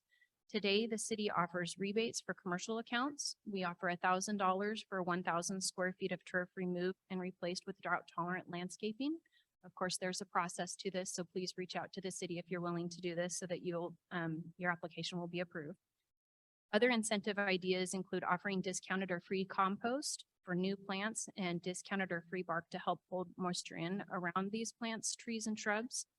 Some cities are offering sprinkler rebates to switch out regular sprinklers to drip irrigation. Staff is also working to increase our outreach and education for our commercial accounts. New conservation measures passed down by the state do offer help with compliance by allowing up to a 500-day fine for not following the new restrictions. Staff is also considering bringing changes to the municipal code for council's consideration. These changes would help in compliance by adding the no watering of non-functional turf during drought restrictions, as well as the flexibility of the landscape requirements to make it easier for commercial accounts to not install turf or to install drought tolerant landscaping or install turf in limited amounts. We're also working to hire staff to help patrol, do educational outreach, and work with our commercial accounts. Next slide. This is certainly not what we want to look forward to.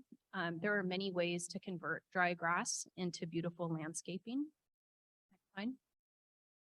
Xeriscaping and landscaping with native plants and drought tolerant plants are a great alternative to green grass.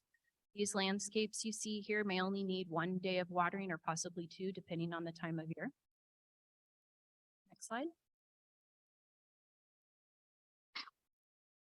Conservation is a way of life here in California, and staff is really wanting to help and encourage our commercial and our residential customers to make long-term conservation choices and switch to drought-tolerant landscapes to help conserve water for the future. That is all I have. Last slide. Happy Thank you to very take any much. questions. Questions from the council? No questions from the council. Members of the public, any questions? Zoom? Okay, All right. thank you so much. I Thank you so appreciate much. the time. Thank you very much. Moving on to citizens communication. Where the city council welcomes and encourages participation in city council meetings. Adopted rules allow no more than 5 minutes. Resolution number 2007-106 for expression of non-agenda items. Matters under the jurisdiction of the city council and not posted on the agenda may be addressed by the general public. However, California law prohibits the city council from taking any action on any matters which is not on the posted agenda unless it's determined to be an emergency by the city council. Citizens are entitled to address the city council on any agenda item subject to the 5-minute provision. Anyone wishing to address the city council must adhere to the rules of decorum. The rules of decorum are posted outside the chambers. We'll start with the public. Supervisor Chance, I believe that you wanted to say something real quick. Excuse me, sir. We're going to have Chance speak real quick if you don't mind. Thank you. Thank you, Mr. Mayor. Supervisor Chance Condon, District 5. I'm electing to do my report during public comments since I have to be in Patterson for a public safety forum, so I appreciate you allowing me to go now. I do have just a couple items to report on. Recently, the Board of Supervisors passed the tax sharing agreement for property taxes for all 9 cities. That's going to mean huge dividends for our cities, especially with Ceres being the annual average a little over 250,000 a year. And an accumulation of 5 years, a little over $1 million. So that means that that will be used at the council's discretion, whether it be for more police services, park maintenance, code enforcement, fire services, etc. So that's going to be a huge win for our cities, especially the city of Ceres. Outside of that, I did have my quarter meeting with the council members. I know I met with council member Jim Casey. I have my quarterly meeting with the mayor tomorrow. I offer those meetings to all the council members throughout District 5 and would love to meet with Council Member Severa, Council Member Klein when it's convenient. And I look forward to being at concerts in the park tomorrow. And also I want to thank Chief Collins for arranging a ride along on Thursday. So I'm looking forward to that and being out with our men and women in uniform on Thursday evening. So I'm happy to answer any questions if the council has any. Thank you. Council, do we have any questions? I have no question, but I do want to thank the county for taking on that proposal of the tax sharing, property tax sharing revenue. I know that when you were on the city council, you've seen the struggles that the city went through with property tax, and when we do annexation and and so forth. So I do want to thank the county for coming together and helping out the cities. So thank you. Absolutely. Thank you, Mr. Klein. Any more comments? Okay, thank you very much, Chance. I appreciate your You time. guys have a wonderful meeting. Sorry, I have to run. You got it. Thank you very much. Hey, sir, you can go ahead and step up, sir. Go ahead. Dave Pratt, Series. It seems that whenever anything's reported, it's supposed to be anonymous. But it seems like the city doesn't understand what that word is.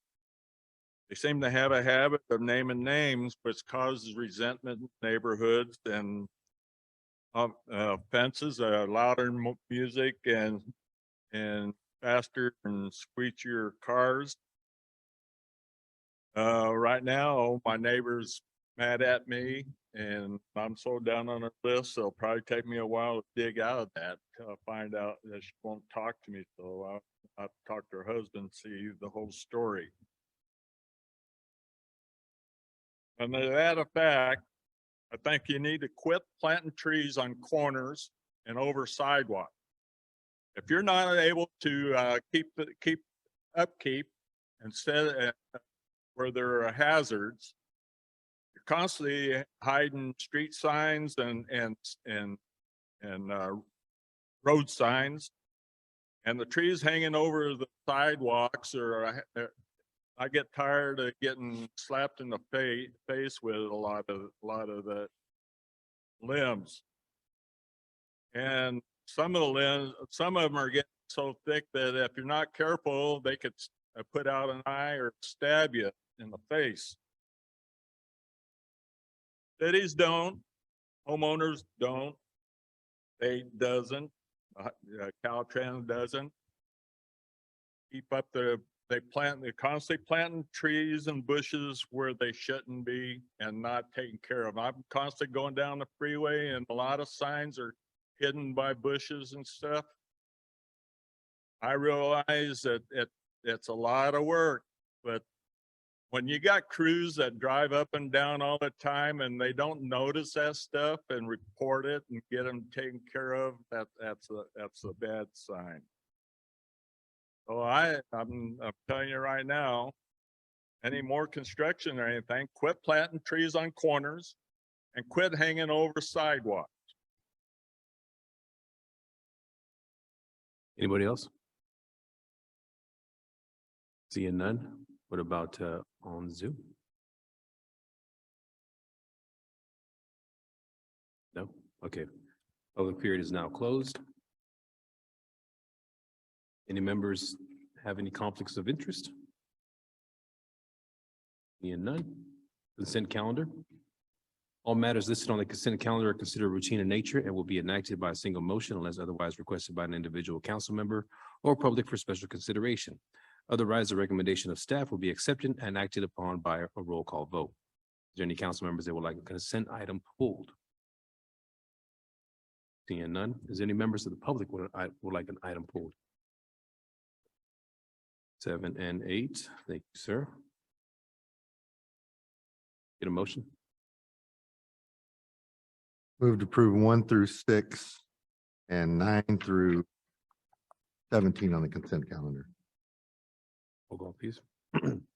Roll call. Oh, I'm sorry, I did not get a second. I'll second. Roll call, please. Councilmember Casey, Aye. Councilmember Klein, No. Vice Mayor Silvera, Yes. Mayor Lopez. Yes. Okay, item number 7. Resolution number 2022, approving the use of ARPA funds to purchase 10 additional all-in-one MDC for police vehicles and authorizing staff to move forward with the purchase, sir.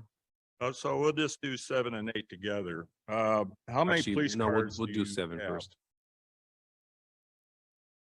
Go You ahead, know sir. how many police vehicles you have?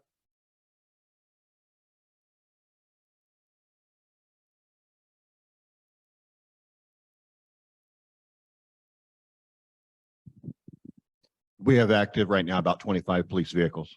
25. Okay, all right. That answers. Okay, so nothing on 8, sir? Okay, moving on. Get a motion? Move to approve 7 and 8 on the consent calendar. Second.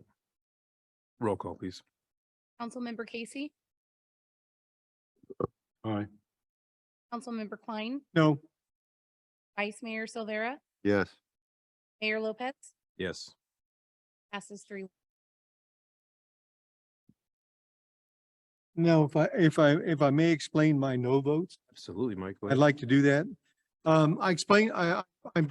I decided to vote no on every item on the consent calendar because I feel that my staff report is incomplete. My staff report I got on Thursday and has resolution numbers 2022, but no numbers after that.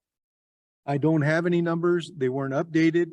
So basically was going to approve everything with an XX on there. And I feel that I get my staff report on Thursday. Sometimes in the past, it's been available on Friday. I did not get any update, no things that came back to me with resolution number 2022-56, 58, or whatever they are. So they're not on here.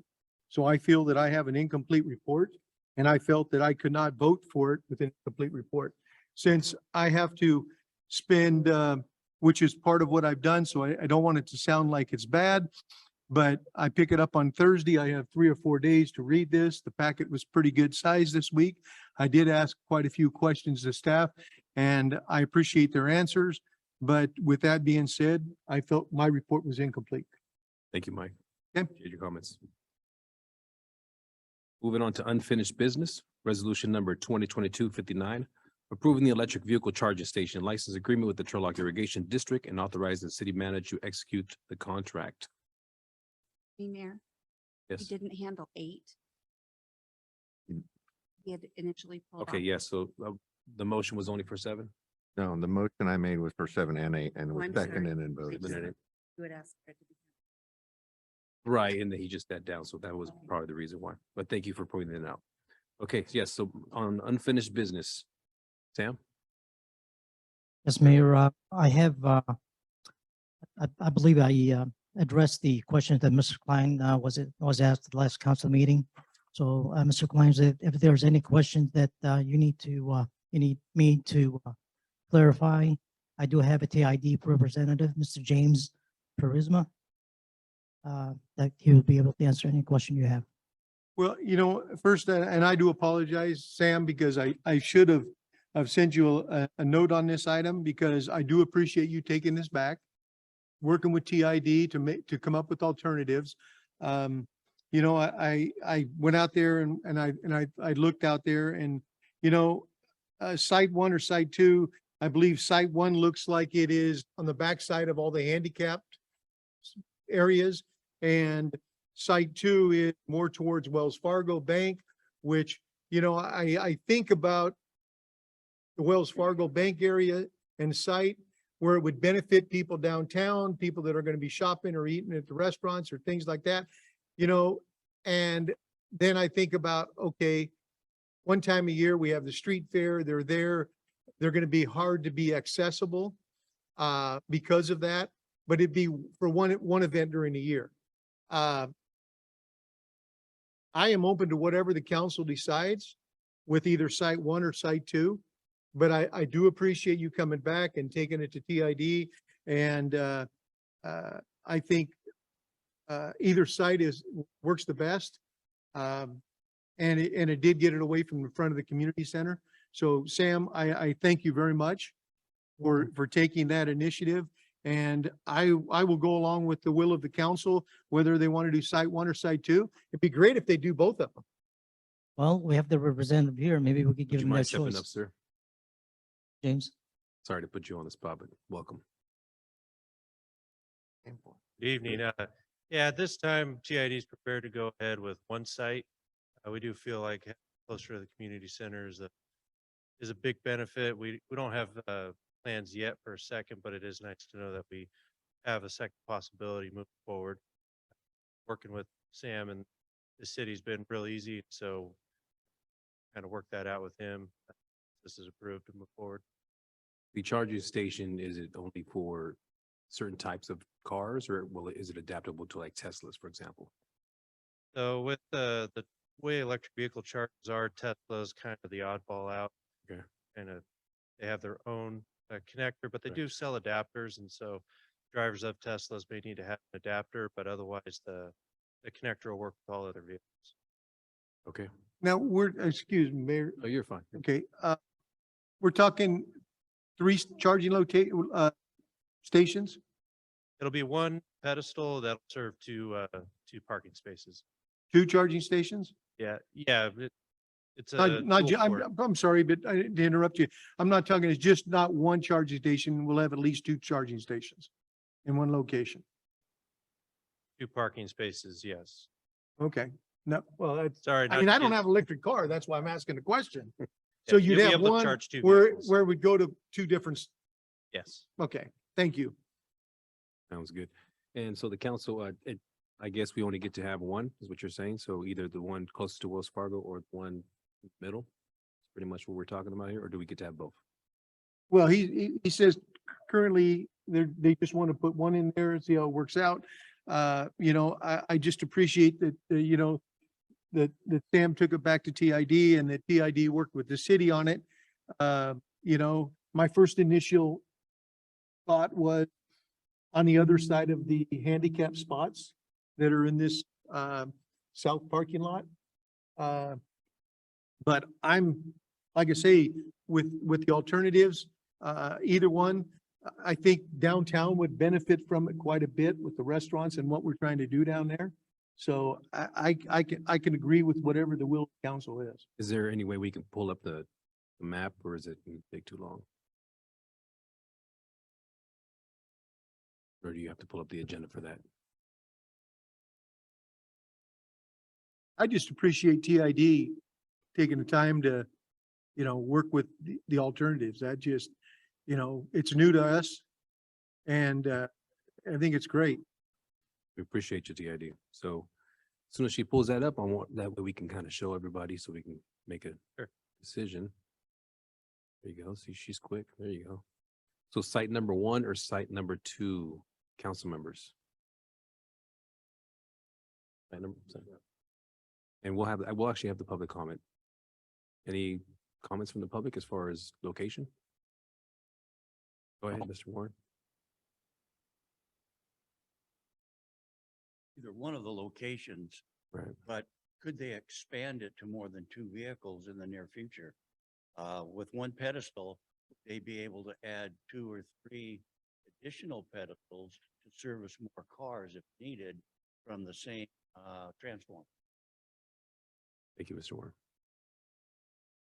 At this time, we've only have approval for one station. So it is a pilot program, just to like Councilmember alluded to. Going to see how it goes, sure in the future, even if the city wanted to expand on it. Nothing's out of the realm of possibility, but at this time, it's just going to be the one station. I'm not sure if we'll be able to expand it later this time. No, for planning purposes, it's only for the one station. Okay. Any more questions? One more. We do have a hand raised as well. Uniquely serious. On placing these electric outlets, is pretty much what it is. Gonna pay for all this. Plus, previously through the years, when things are put in, there's demolition and things don't really get replaced like they were when they City were clerk, make brand sure that you new. Put in the time clock. And I'd like to know what's happening there with the cost and putting everything back to where it looks, you know, kind of sanitary and like it should be. So for this project, it is funded by Turlock Irrigation District. The funds we're using are from the low carbon fuel standard. So those funds are intended to increase the electrification for vehicle transportation. So TID would be contracting out. So all the make ready work would be done by TID, put back together. Thank you very much. We do have a, do you have a follow-up question?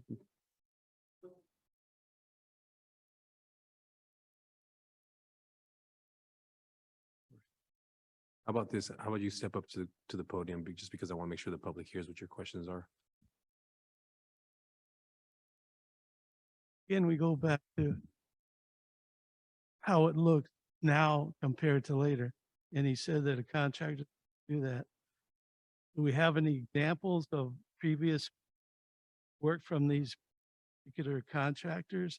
And I'm wanting, as a citizen, I want it to be nice, but I want it to be back pretty much the way it is now, with the exception of the charging. Now, I don't want any cracks and replacing the asphalt or cement that doesn't look right. I mean, if they're professional, they'll surely do that. But a lot of times through the city here, we got secondhand work and we have to wait for years to get something repaired or not enough money. The expectation would be that everything would be put back in the, as good, better condition than we found it. Thank you. Do have one hand raised. Ms. Vieira? Rosalinda, you're unmuted. Thank you. I'm with similar viewing with Michael Klein with being indifferent about where the location is. I can see the benefits on both ends. I guess my only question is there one spot that's going to be easier to expand it in the event that we do have a high demand or it becomes very successful and possibly we get additional grants in the future to expand it to accommodate our city's needs? Would one site be better than the other? From TID's perspective, we don't have a lot of information on whether or not one spot would be better than the other. I think they're both probably pretty equal in terms of that. As far as the infrastructure that's in place now, we haven't studied that in depth as far as how many more stations can be added. Thank you very much. I appreciate it. Bring this back to the council for a decision. Put that picture back up, please. You have 1 and 2. Pretty easy. 1 or 2. Nobody has any questions. I'm ready to make a motion. Go And for it. I have all the confidence in Turlock Irrigation District and the way they'll they'll use and the way that it'll look after they're done. I make a motion to approve resolution 2022-59 using site 1 on the I'll- plan that we've been presented. I'll second. Roll call, please. Member Casey, Aye. Councilmember Klein, Yes. Vice Mayor Silvera, Yes. Mayor Lopez, Yes. passes 4-0. Thank you. Moving on to public hearing, this item was scheduled at the June 13th council meeting and was continued by council action to this meeting. Item number 19, resolution number 2022-63, approving the engineer's annual report, confirming the assessment and ordering the levy for 1987 landscape and lighting district for fiscal year 2022-2023. Looks like our director will be having a staff report. Thank you. Yes, thank you, council and mayor. As you know, on July 27th, 1987, the city council of the city of Ceres, pursuant to the provisions of the Landscaping and Lighting Act of 1972, adopted resolution number 87-125, and they formed the 1987 Landscape and Lighting District for the construction and installation of the improvements, maintenance and servicing of landscape maintenance, street lighting, graffiti removal, and street tree maintenance. To continue collecting the LLD assessments, the city must complete the LLD, which is the Lighting and Landscape District certification process, by preparing the annual engineer's report, confirming the assessment, and ordering the levy. The city council directed MBS, a contractor that is partnered with the city for more than a decade. I'm sorry to mean to cut you off. Christina, can you pull up the report on here and share it to the public? Sorry about that.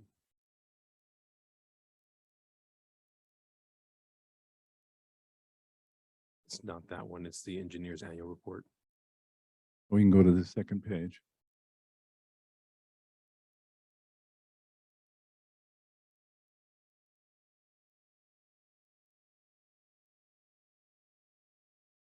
There you go, second page. Okay.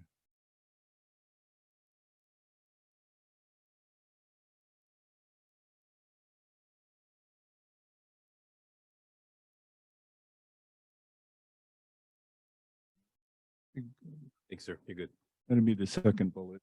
You know, City Council directed MBS, which is a partner to many cities, to prepare the engineer's annual report. And this for fiscal year 2021 as well as 22-23, in accordance with Chapter 1, Article 4 of the Act, and they must present plans and specifications describing the general nature, location, and extent of the improvements to be maintained, provide an estimate of cost to maintain, operate, and service the improvements for the district for the reference fiscal year, insert a diagram for the district showing the area and properties be assessed, and determine an assessment of the estimated cost to maintain and service the improvements, stating the net amount upon the all accessible lots or parcels within the district in proportion to the special benefit received. Next page, please. The report provides a description of the boundaries and a description of the improvements and services, as well as an estimate of cost to maintain and operate the service and service the improvements for the district for the reference fiscal year 2023. I reviewed this report several times and I had some changes made. The diagram below shows the area and properties to be assessed as required. I know it's a little tight and small, but generally it carries every parcel in the city. The second page shows the right-of-way city maps that landscaping will actually encompass. And so I put this map in here to show the purple lines that are identified on both sides of 99, and the subdivisions, the city's right-of-way, and so forth can be kind of seen with a magnifying glass, maybe. But the pursuant to the act in Article 13 of the California State Constitution, all parcels that have the special benefit conferred upon them as a result of the maintenance operation of landscaping and street lighting improvements shall be identified, and the proportionate special benefit derived by each of the identified parcels shall be determined in relationship to the entire cost of the maintenance and operation of the improvements. Now, assessment rates vary for different categories according to the special benefits received. For street lighting, for example, there are several areas within the district that receive different degrees of special benefit, and it depends on if they're commercial, industrial, residential, or areas that actually have low light and no street lighting. Some of them are excluded, actually. And each area is assessed for estimated costs based on the number of street lights in the area multiplied by the average historical costs of operating lights of the specific wattage. Now, each street light has a different physical makeup as far as the number of individual lumens, as well as the number of street lights for a particular area. So each one is kind of uniquely identified, and special benefits are derived because the engineer made calculations on operating costs and maintenance for these particular type of lights.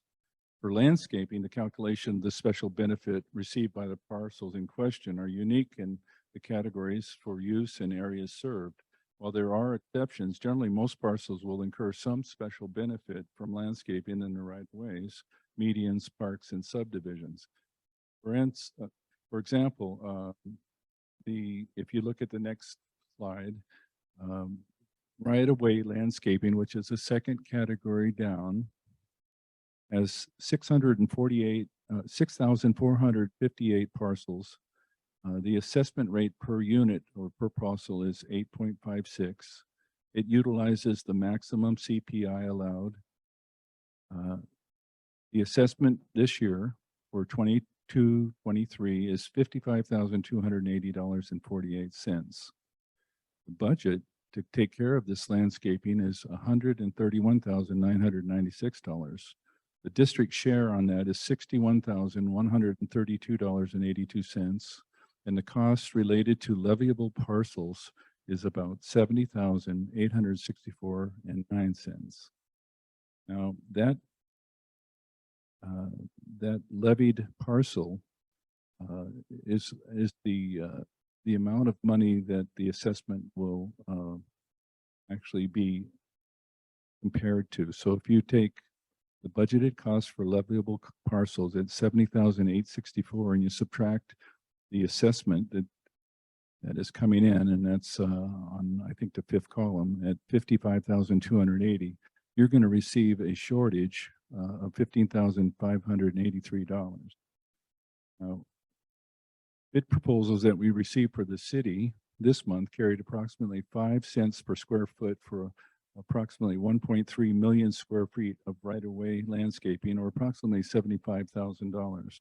The assessment for NBS engineers report estimated a total budgeted cost of $131,996.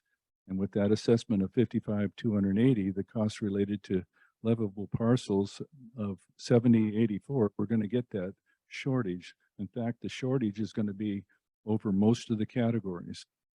And this estimated shortfall for the LLD in the engineer's report is estimated to be around $114,234.54. And this includes all categories from street lighting to landscaping. Next page.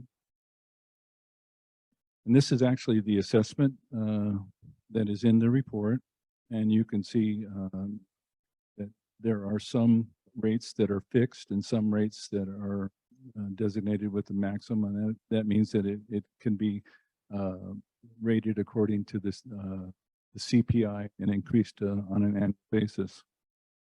The city's assessment rates are either fixed or tied to the Consumer's Price Index corresponding to the maximum West Urban CPI. And this year, the West Urban CPI increased to 8.715%. And the engineering department recommends that the assessment rate for those categories that are not assessed as a fixed rate be adjusted to the CPI.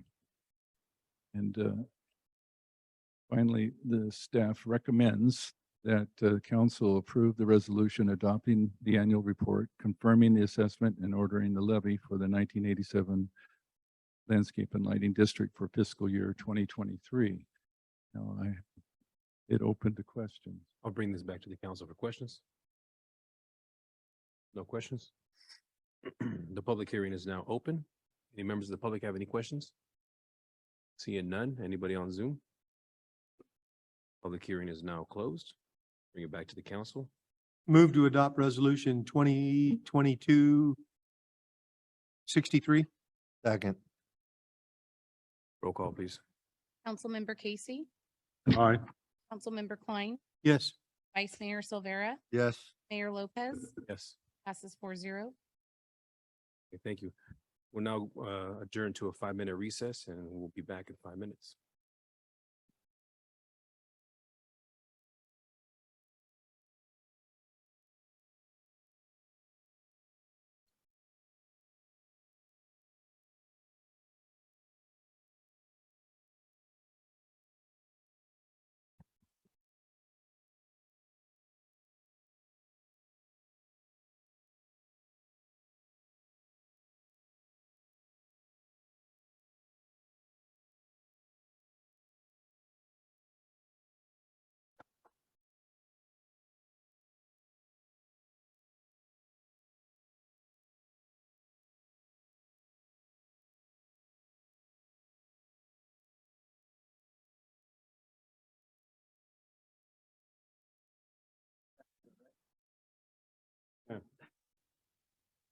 Have two. You got a.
Okay, everybody, if we could all be seated so we can continue.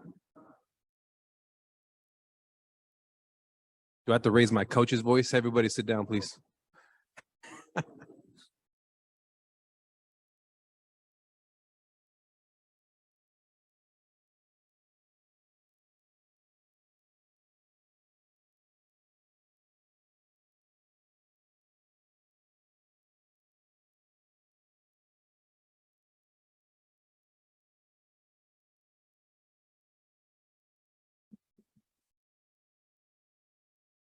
City Clerk, are we back live?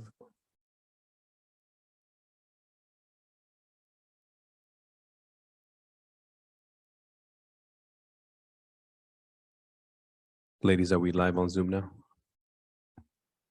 We're still, okay, we're live, okay. Just waiting for the city attorney to come back. Oh, there he is. Okay, moving on. Moving on to item number 20, resolution number 2022, establishing the annual assessment levy for the 2022-23 official year on the business in the downtown area defined in the Ceres Downtown Revitalization Area Board, CDRAB annual report for the activities and programs of the Ceres Downtown Revitalization Area Board for official year 2022-23. Anthony? Yes, are we able to display Exhibit A? To share Exhibit A on the screen, please?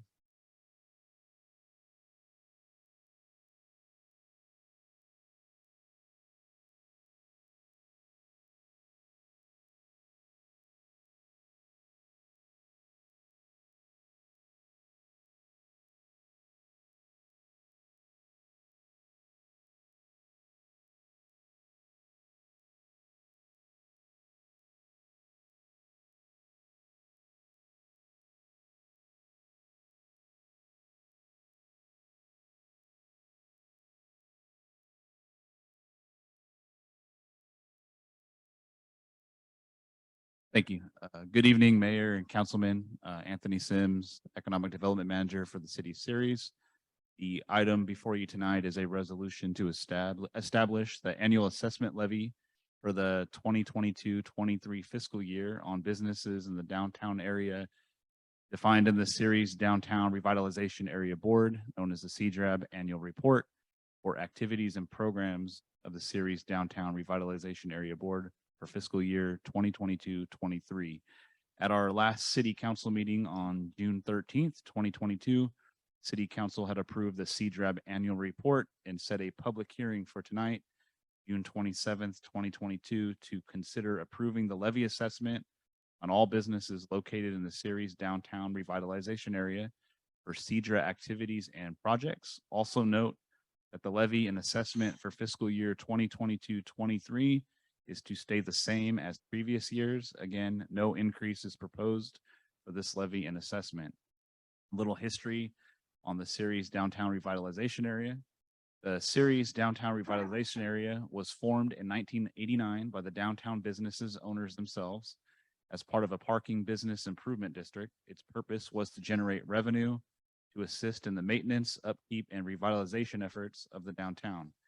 Since the area's origination, an assessment has been levied annually by the City Council on all businesses within the boundaries of the revitalization area, which is displayed. These funds raised from this annual assessment are restricted in their purpose. They must be used to pay for projects and activities that promote and positively contribute to the enhancement of the downtown commercial district. Please note the proposed levy has not changed since adoption originally in 1989. Generally, the assessment is $10 to $25 per month on all businesses based on gross receipts. For this next fiscal year, the assessment is expected to raise approximately $10,700 for direct district activities, as was identified in the annual report. These funds, including the budget reserve funds, will pay for electricity for the downtown street lighting program, holiday lighting, rotation of seasonal overhead banners. Once again, staff is not proposing any increase in the annual rate of assessment for this next fiscal year. This evening, City Council is asked to adopt the proposed resolution, which will establish and assess a levy on all businesses located in Ceres Downtown Revitalization Area for fiscal year 2022-23. I'm available to answer any questions council or any members of the public may have. Bring this back to the council for questions. Their Question I have pre-motion is there a number attached to this? Mr. Klein doesn't vote no. It's got XX under that.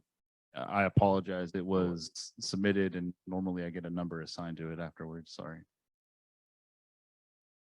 Does anybody know how we do that now? Assign If a you'd, number if you'd to it. like us to clarify, I'll defer to the city clerk why the agenda didn't have resolution numbers. As the interim city clerk, that was one of the changes that we did make. I apologize if there was no understanding on that. The reason that that change was made is really it's a best practice not to assign numbers prior to the meeting. Because when you're going through and you pull items from the consent, everything gets out of order. And then if it's completely removed from the agenda, you have to remember to use those numbers at a future meeting when and if it comes back before council. When a city clerk goes through and they do an audit of their minutes, it's much easier to go down through the entire, just the numbers that you've assigned to make sure you have the number. And that is really the way that most cities do that, is issue the number after. So it really is, there's no reason to issue the number prior to the meeting. And I did some research. I actually talked to the past city clerk and she agrees that really this is the best way to do this. And so it was a change that we implemented to the agenda. The numbers will be issued after the items are approved by council. Part of that reason is there's no sense in issuing a number to something that's not going to be approved. And this keeps everything in a complete and easy to follow matter sequence of the items as they are approved in the minutes. Okay, no worries. I guess that's something that we would have probably liked to know before. And I'd like to make a comment on that. Go ahead, You Mike. know, I was on the city council for 10 years. And I lost my reelection. Circumstances, let's go forward. For 10 years, we've never, ever had an agenda with X's. We've always had them numbered. I've had 3 different city clerks, and they were all numberized. I can speak for myself. I understand where you're going from, but I want the numbers. I mean, I want to be able to know the number, be able to write it down. When I send cities, questions to staff, sometimes I include it, but I always say it's item number 9. But when I go to reference something and I looked up something in the past, I usually write down what the resolution number is. So for 10 years, we've always had the numbers. So that was with three different city clerks. I apologize. We'll bring back the numbers. Next agenda. Council is okay with that? No big deal. I'm just talking to the members. You guys want the numbers back as well? Bring the numbers back. Is that what you're Yeah. asking there? Well, and my thing on this too is, and I agree with Vice Mayor Silvera. I mean, it would have been nice for notification of what it is, because I will tell you, I had an email sent up because I do like the recap and the way it was done of the previous city council meeting and how it was recapped. That's the first time we've had it done that way. I did like it. The only thing that I liked, it was an addition we've had before, was when it was a consent calendar. And it was like the previous items, it would be right at the end, it would say pulled by Councilmember Klein or Silvera or whatever. So we knew that item was pulled. And then you go back to read the notes, we can see why and things like that. I do like the recap. I commend you for that. I mean, that there was something different and I liked it. And like I say, I've been on the council for 10 years and that was a change that was welcoming. So thank you for that. Okay. So It sounds like we should probably table this whole number situation and Councilmember Klein was talking about, recap to a future meeting to just give everybody involved their opportunity to say, this is what we're gonna do or not do it. I'm not real comfortable. We'll just say, we'll put them back. Let's talk about it. Let's have they're on the next agenda and we'll talk about, let the city clerk tell us why she thinks it's a good idea. And maybe other ideas will come up in the next couple of weeks that go along with it. I think that's my idea of what we should do. Yeah, we could do it in the referral section. Have the same, make a motion to bring it back. This is not an agendized item. I think that's probably a good idea, Councilmember Silvera, with the changes of staff provides the opportunity for a fresh look at what we're doing and how we're doing it. So let us take a look, and we can come back to the council at a future date with some suggestions. I know the interim clerk has some other thoughts, so let's take a fresh look and we'll bring something back. Point well Okay with taken. that? Yep, we're good with that. Okay, so any additional questions before I open the public hearing? Seeing none, the public hearing is now open. Any members of the public have any comments on this item? Anyone on Zoom? Public hearing is now closed. Bring this back to council for motion. Was there a hand? I'm sorry, I did not see that hand. You're talking about the numbers with the resolution? No, we're not talking about that. No, Okay. we're talking about this resolution in particular, this public hearing. Yeah, well, you have your chance, sir. Okay, so the public hearing is now closed. Bring it back to the council. Move to approve number 20 under public hearings, resolution 2022-XX, establishing annual assessment levy for the 22-23 fiscal year on the downtown business area. Second. Roll call, please. Councilmember Casey, Aye. Councilmember Klein, No, Vice Mayor Silvera, Yes. Mayor Lopez, Yes. passes 3-1. Moving on to new business, resolution number 2022-XX, approving the supplemental 3-year optional contract extension with the retail coach to provide ongoing recruitment of retailers and developers for an additional 12 months as part of the retail recruitment and development strategy for Ceres, and authorize the city manager to execute the agreement. Anthony. Yes, Mayor, Councilman, the item being discussed is a 12-month contract extension with the retail coach. As we heard earlier tonight during their presentation, the retail coach is a national retail recruiter, market research, and development firm that provides retail recruitment to local cities and economic development organizations. Some background on the city's relationship with the retail coach.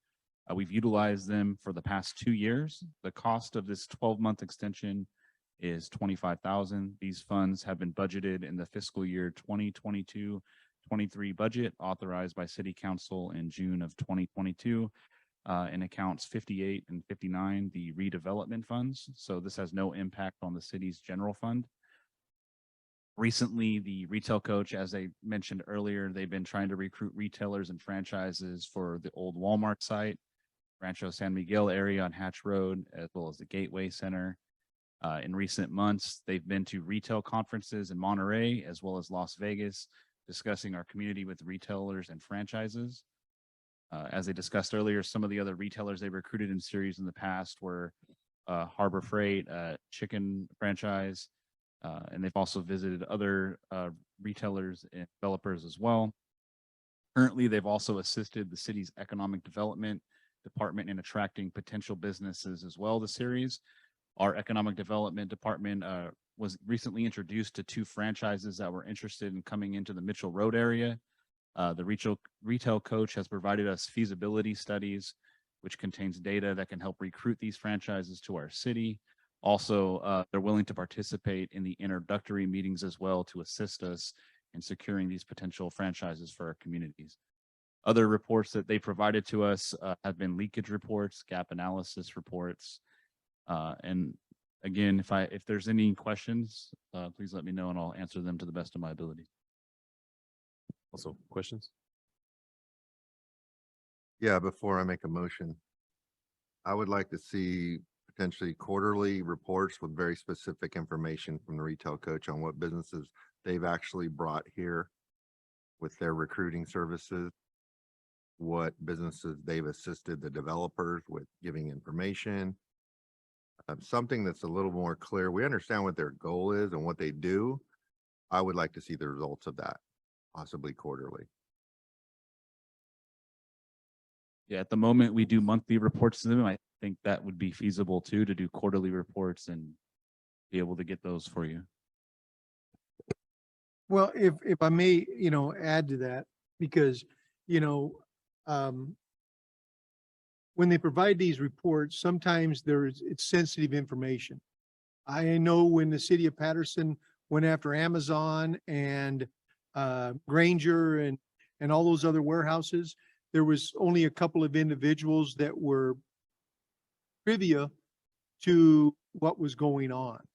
So I would ask that, to suffice Vice Mayor Silvera information, if you can share that with maybe the council members one-on-one, because of the sensitivity of the nature with the report. Because I know that it was very detrimental because of Amazon and Granger and the stuff that was going on in Patterson.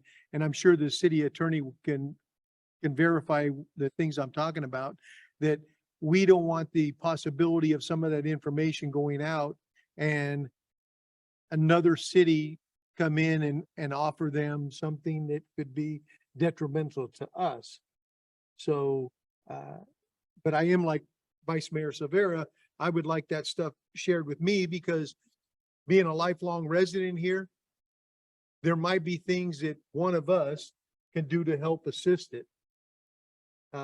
So, I think, the first opportunity would be to share it with the council. Yeah, I Yeah, would defer. I would never ask them to share any vital information that would possibly hinder or hurt a potential developer to come here. But I think it can be more clear and specific than what we've seen to this point. And I think we can come up with something that would suit the council's needs. I'm gonna be honest with you, I kind of wonder what they do. And I've been asked that by citizens. You guys pay this retail coach firm. What do they do? I'm like, well, I'm not real sure. And I know what they're supposed to do, but what are the specifics and the results? I guess the results is probably more of what I'm looking for. Anybody else? No. Public, any comments? Seeing none. Anybody on Zoom? Seeing none. Promotion? Move to approve number 21 under new business, approving a supplemental 3-year optional contract extension with the retail coach. Second. Roll call, please. Councilmember Casey, Aye. Councilmember Klein, Nope. Vice Mayor Silvera, Yes. Mayor Lopez, Yes. passes 3-1. Okay, moving on to discussion item. The traffic comment analysis report on Canyon Drive. Our Director of Engineering will go ahead and present a staff report. Council, Mayor. On November 1st, 2021, we, at the engineering department, received a request for action by a resident on Canyon Drive. The report indicated that there was speeding at all times and at all hours. This request was met with a traffic study that was initiated on December 3rd, 2021, and performed by our engineering staff at Public Works. They found that speeders did occur eastbound on Canyon Drive and also southbound on Shadow Ridge. The Metro count, which is what they use to determine speed, found that most people traveled within the speed limit.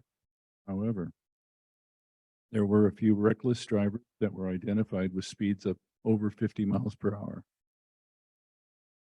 The statistics, however, do not support installation of speed bump according to the speed bump criteria of the adopted Public Works road bump policy. Now, I was identified of this problem a couple weeks ago. And what Sam and I decided to do was to do an intermeasure to alleviate at least some portion of the potential speeders that were, being reported. And so what we did, we installed 500 linear feet of thermoplastic yellow centerline striping down Canyon Drive. We installed ladder style crosswalk enhanced to Canyon Drive and Muffet Road. We've asked Police Chief Collins to monitor this road, maybe have a special emphasis on enforcement, and then we will, over the next 3 months, analyze the data, present the number of citations that were provided on probably Moffett and Canyon Road, and come up with some recommended actions. I've listed a few that could be done, and one is to install a Class 3 bike route striping and signage. And that was estimated around $8,500. Install variable speed warning signs, which are estimated to be around $15,000. Install new crosswalks along Canyon Drive to River Park, designated with curb extensions possibly, and a raised pedestrian path of travel. This could be effective to slow speeders down. It would, of course, probably include pedestrian beacons, and the ultimate design of these crossings should incorporate the bicycle travel lanes and possibly bollard. Estimated cost is $250,000 for that. We've attached a traffic safety and calming request, the site aerial map, as well as the traffic calming memorandum that we prepared.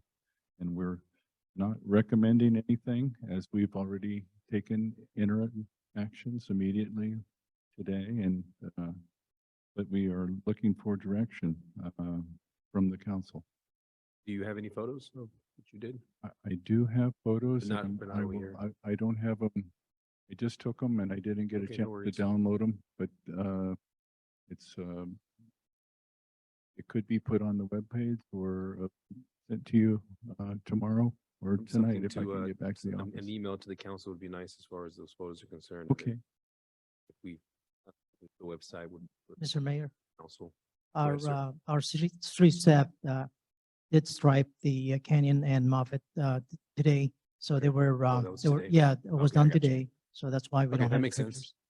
Totally makes sense. Thank you so much. Council, any questions?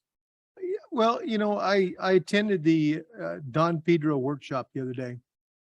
And there was, some things out there that were proposed.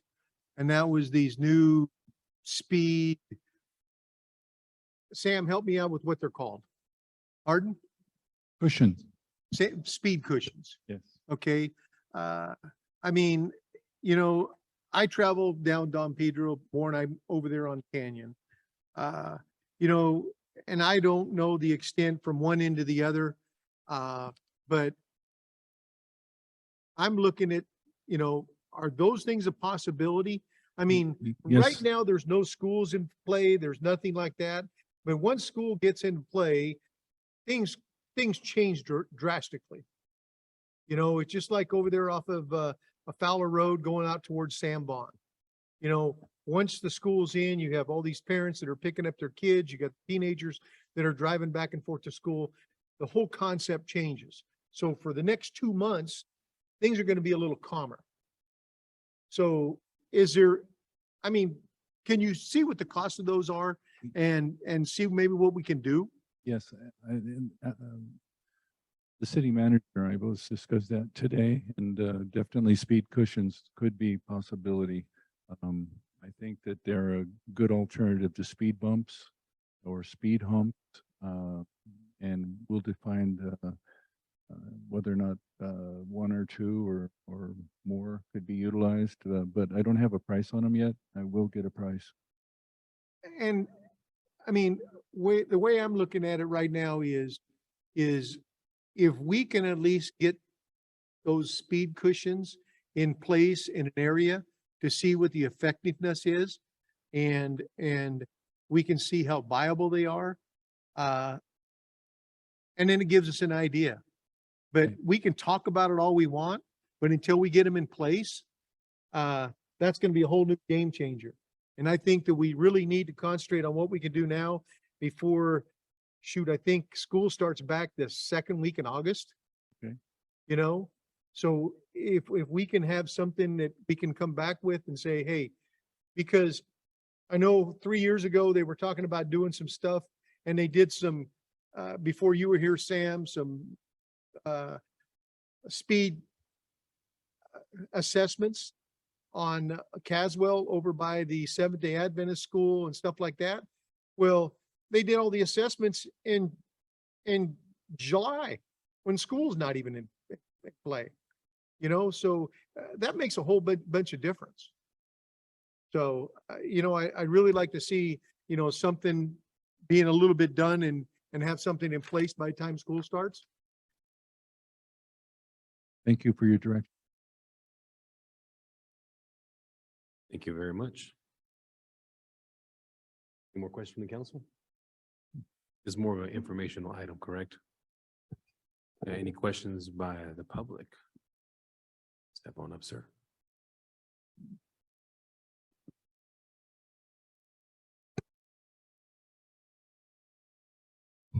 Good evening. My name is David King. Should we start the timer? Yeah, give Sorry, my Mr. timer King. I going. just want to make sure they started. Thank you. Don't want me rambling. You're okay. Just want to make a couple comments. The yellow striping that they did today, outstanding job. I commend the employees that were out there. They did a really good job out there. I was out there watching them most of the day that they were doing it. I was also out there yelling at speeders that were trying to go by them. I was also out there when one of the employees told the other employee, will you tell her to go? Because this woman wouldn't move. You wonder why she won't move? I can tell you why, because I was looking at her. She was texting. She stopped and was blocking traffic, looking down at her phone, texting. And this is the problems that we have. Okay. I was out there when a police officer, I can't even remember, 3 months ago, maybe, was setting up the little trailer that goes there. And I'm talking to him saying, Todd, you guys have done this again. Yay, this is probably what, the 5th, 6th, 7th time you've done this? It's a waste of money. Stop. Why are you doing this again? Well, apparently somebody else complained, so they did it again. And while I'm talking to him, I'm like, look, your truck is here and look at this car coming down here, flying down the street. Oh, look, and she's on her. You telling me that's legal or is that illegal? Oh, that's illegal. Well, why are you standing here talking to me then? Stop her. That's the problem. We're not stopping her. We're not stopping him. We're not stopping these people. I'm here. How do I say this correctly? I don't know the right way to say it, but help me, help you, help me. If there's something I can do to help you, help me, make my street and this city safer, by all means, tell me. If it's within my power, my purview, my physical, I mean, I got out of the Army because I'm non-deployable anymore.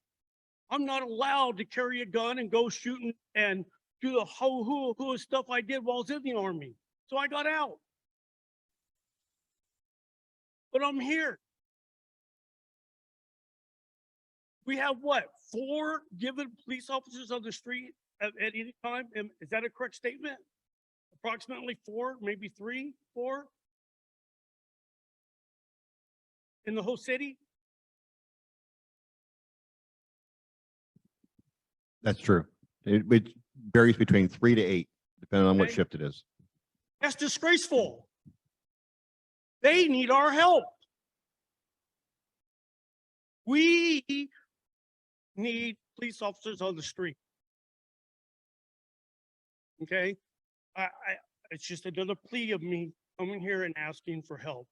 Help me help you. Mr. Klein, I really appreciate your words. I think they're very wise. And I thank you for your words earlier about the slowing down bumper thingies and all that. I just want to make things better. So help me, help you, help me. Have my phone number, you have my emails. You have ways of contacting me, just like I contact you. I stopped calling Series PD. Because by the time they got to that woman parked in the handicap parking spot, one of two at Virginia Park Elementary, by the time the guy got through all that crazy traffic that Mr. Klein was talking about, she's gone. And when I confront her and go, excuse me, ma'am, do you have a handicap placard to be parking here? And she yells at me and tells me I'm a Karen because she works for the school district and thinks she can get away with anything. And this is every day there. So it's not just my street, it's my street, the school. I've watched the vice principal almost get ran over by trying to stop mom dropping off their kids.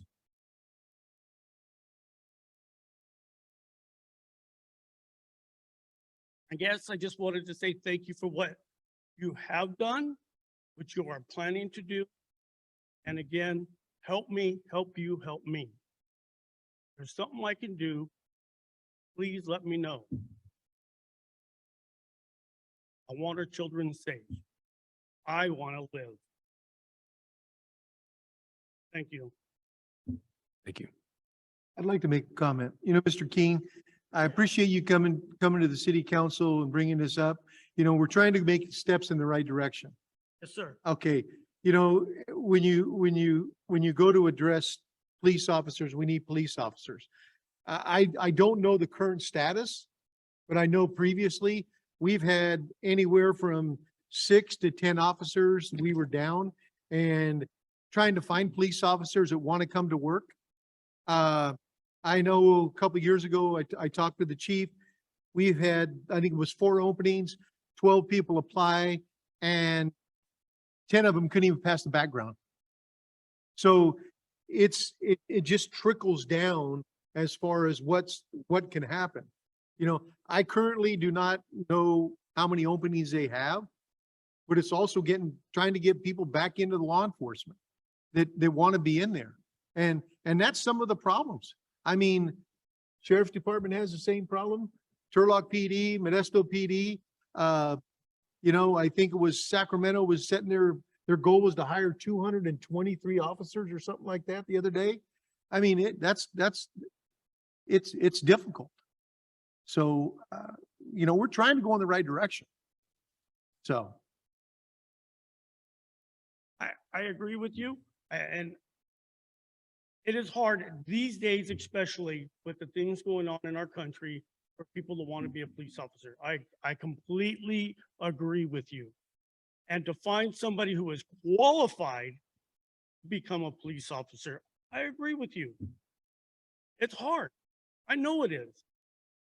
That's not even my purview, and I can just imagine how hard it is. How about volunteers?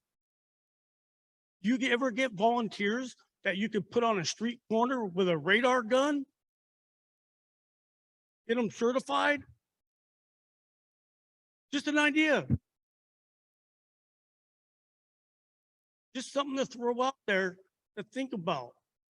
Just like I said, help me help you so you can help me. I want my street safe. And I'm sure other people here agree that they want theirs safe as well. They want the city safe. And I agree with you. Nobody wants to be a police officer these days. And that's one reason why I commend you guys so much for what you do. Thank you, Mr. King. Thank you. Thank you. Appreciate your words. We are now okay, we got 2 more comments, but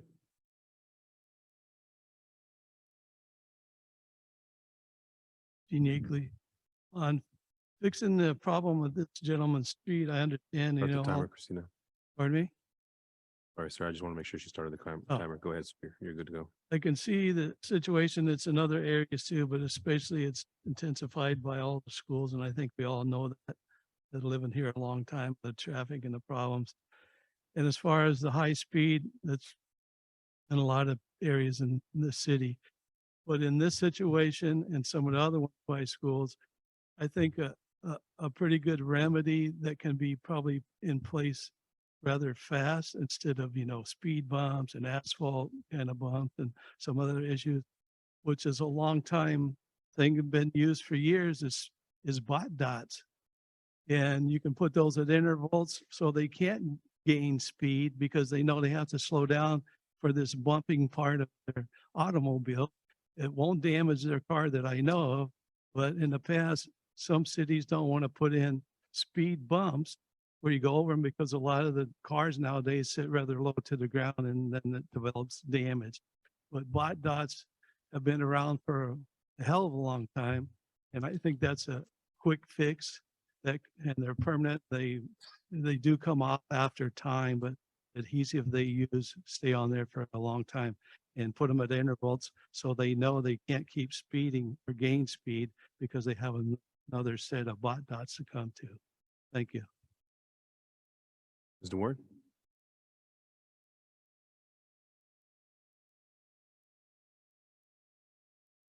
Thank you, Mr. Mayor. John Warren, City of Ceres. Last couple of days, you members of the council and probably received an email that I sent concerning this matter and my thoughts on calming that traffic. I'm not going to go over everything I put in my email to you, gentlemen. I know you received it and we'll take it into consideration, but I am going to make some comments regarding some of my thoughts. Traffic calming should include Moffett Road as well as Canyon on the east side. I live off of Canyon on the west side. It has its own set of problems because it has no stop signs or anything going from Moffett all the way over to where it dead ends. And the same thing is kind of with Canyon on the east side. There's no stop signs along there except for the cross streets that enter Canyon. So it becomes a racetrack. These people start off. And I was there today when they were painting with the new yellow striping and the crosswalks. They did a really nice job. It enhances the area. It makes it more visible. But unfortunately, I don't think it's going to cause the two guys with their Corvettes and the other guy with his Mustang from speeding up and down Moffett. From River Road to Hatch Road is almost a mile. And it's a straight stretch of road with not one stop sign. And it passes the Virginia Park School.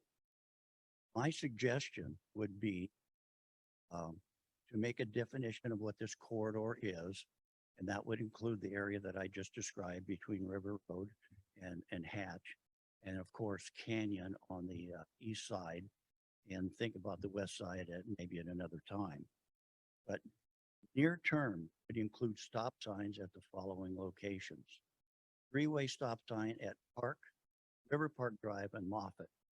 That's just a little bit off of Hatch on the way going north. There should be a three-way stop sign at Moffett Road and Canyon where they painted the striping today. And this will stop traffic prior to coming to the school. On the other side, a four-way stop sign at Moffett Road and Payne, where Riverview Court intersects. It's a two-way stop sign now. And this will stop traffic prior to the school. So you have a stop sign at Payne and one on the other side where they painted the striping today at Canyon. And this is going to stop traffic from going past that school at high speed. Also on the Canyon side, where Mr. King lives, there should be a three-way stop sign at Canyon and Shadow Ridge Drive, and also at Stillwater Lane. And this is that area that's a little curvy through there and goes by the Riverview Park. And what that'll do, that'll stop traffic twice before it approaches Moffett, as well as going eastbound. So consider putting these stop signs in there as a mitigation and keeping people from speeding. You need to slow them down. The way to slow them down is to make them stop, so they have to start up again. So I'll leave you with that thought. Maybe some temporary stop signs. It's like Mr. Klein said, we're in a slack period with schools not being in session right now. But the speeding is going to continue on Canyon and on Moffett regardless of whether school's in session or not. That needs to be considered as well. I did learn about these cushion things. I don't know what they cost. I was at the meeting with Mr. Klein and the rest of the staff here. And that was informative because these things are placed where the fire trucks and stuff can proceed through at speed, but normal cars have to slow down for them. So it's that's a long-term thing to think about. But we're only going to know if they're effective for our city if we put some in place and try them out, see if they actually do work. So something to consider. Thank you for your time. Thank you. Seeing no more questions. We'll now move on. Moving on to council member referrals. We have one item from a previous referral from Councilmember Klein, and this report will be addressed by Alex. I'll defer to Councilmember Klein if you wanted to kick it off, or did you want to just provide a brief? This is a pallet yard. No, you were going to give us an update on the pallet yard and questions I asked. Correct, but the pallet yard at 1651 East Whitmore. I think the question was, did they have a business license? No, they do not, or did not. And we will be pursuing retroactive payment of the business license fees. And then I think the second part, the council member's question was in regard to sales tax revenue. We reached out to the city's sales tax consultant. They have no record of this particular business paying any sales tax. So we're working with our consulting firm and their auditor to try and track down if they did in fact pay sales tax revenue. So we're working on that, and we will be pursuing back payment of business license fees. Because just to reiterate on something, I don't believe, but it's something to find out about sales tax. They get the pallets, they buy them, they resell them, but they're used for, they sell them to, I don't know, Amazon, Tri-Valley, or wherever. And I know the company that I work for, we don't pay taxes on things like that, you know, because it's the type of trade it is. Wholesale, I believe it's a wholesale Yeah, it's like a transaction. wholesale type trade. So I don't, you know, we don't pay taxes on that. So, but you know, I don't think, but you know, you could probably find out because it is a wholesale type trade. That is actually part of our research Yeah. that we're doing. If I might interject, Oh, absolutely. Go ahead. if they don't have a resale license, they have to pay sales tax. So, but since they don't have a city permit, they probably don't have a Board of Equalization resale document. They're probably, but if they don't have that, and if the city can request transactions, they have to pay. They have to have a Board of Equalization sales tax document. So in the state of California, I want to really contact the Board of Equalization. They're worse than the IRS. We will certainly agree. follow up and look into that. Councilmember Kate. All right, sounds good. Is there any other questions that you have? No, thank you. Okay, sounds good. Thank you, Councilmember. And is there any additional council member referrals? Do you have one? I do not. Okay, I do have something. You know, before I make my comments, I want it to be known that this item is not on the agenda and is not able to be discussed. But I would like to see resolution 2022-55 Safe Routes to School on Morgan Road, Whitmore and Service brought back to the council so it can be readdressed with some concerns. I, like the rest of the council, city staff, received a letter from Ray Smith addressing some issues that were addressed when this item was passed, and city staff informed this council that they would work with the property owners. Mr. Smith had some concerns with palm trees. The staff said that they would work with relocation. Mr. Smith had a meeting with city staff to address the double driveway entrance that is existing, and staff wanted to swap out the moving of the palm trees for the driveway. I think if staff truly did a planned site, they would have addressed the double driveway as part of the original project. Also, Mr. Smith asked the staff to work within a 5-foot easement for safety reasons on on-site parking and street parking, knowing the total project was not symmetrical. Why would the staff not make adjustments? I voted in good faith of the city staff that was with what was discussed at the previous meeting, and it seems the issues are still a concern. I drove around the city and I looked at streets that were not symmetrical, and the streets that have variances in the roadway, Mitchell Road at Roding and to Don Pedro, the west side, Central Avenue, Calcagno to Mauna Kea on the east side, the corner of Central Avenue and Caswell at the 76 station. I understand that once that property was redeveloped, now staff could probably show me different plans, but that was supposed to be basically straight with Caswell. It should not have had that that corner going to the west. Central Avenue and Ceres High. At one time, Central Avenue went straight line to Whitmore Avenue. 3rd Street, the backside of the community center. This year, when it was designed, the community center got pushed to the west, and the street out there on 3rd Street was redesigned. Morgan Road and Aristocrat Roundabout, when they put that in there, that has been all realigned.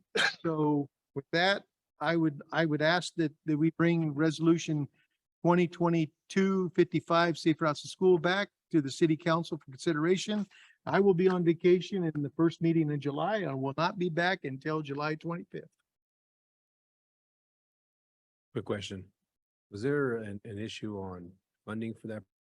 That if we delayed it any further, we would not get funding? Want to get clarification on that. Mayor, the only part, I mean, the project was awarded, so we It have. was awarded. It was awarded last council meeting, yes. So the end of the month would have been the deadline to award the project. So we're fine. I just want to clarify on that, Mike. So- Okay. But there's another obstacle that we need to discuss. If we don't finish the construction by the end of the year, we are possibly could lose that grant funding. By the end of the year. Yes, sir. Thank you. That's the only question I had. Anything else? Yes, that particular property received a 3rd driveway, whereas all the other ranch shed owners only got 2. And we're considering giving them a 4th one and as part of a negotiation. So we did look at his request for eliminating the parking on the curb so he could have a driveway, but it was determined to be not according to the master plan and the drawings that the city paid for on the design had a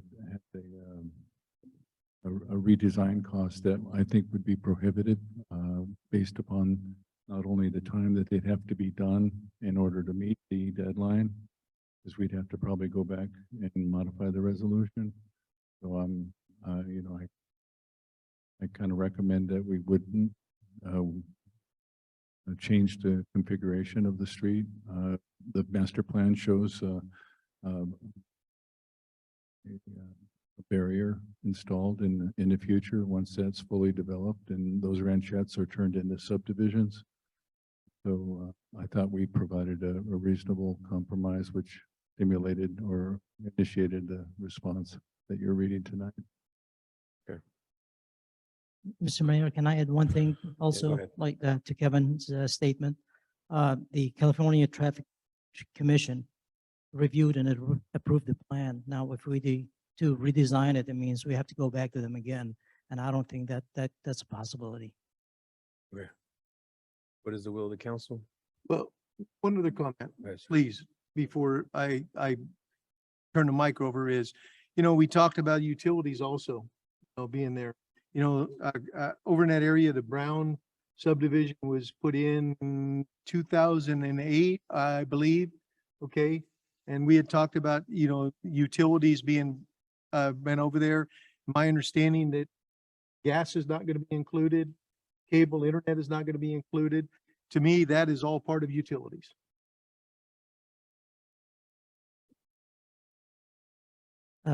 Councilman Klein, we don't own the utilities. We don't own gas. We don't own the cable. That's up to the property owner to provide that. Well, I understand you don't own it, but we could reach out to Charter Cable, we can reach out to Pacific Gas and Electric. What do we do when we did the the Brown subdivision?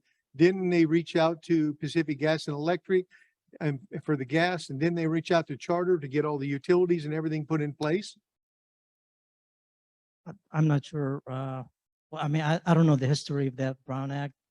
But what do you normally do for a subdivision? Well, I mean, we do. I mean, we reach out to all the utilities. Wait, don't get me wrong. I mean, we could do that, but that the property owner should take initiative and should have addressed that at the early part of the game. If not, if I need to go back to the PG&E, that would definitely delay the project for at least 6 months. But there is a resolution. I mean, they could always bore to provide services for these utilities, for these parcels.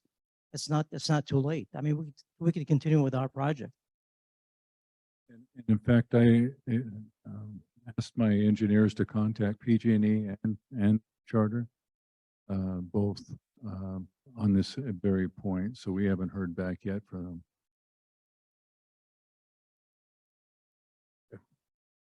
Any more questions? What's the will of the council? We approved it. I'm fine with the project like we approved. Yeah, I agree. I'm okay with the way the project is now.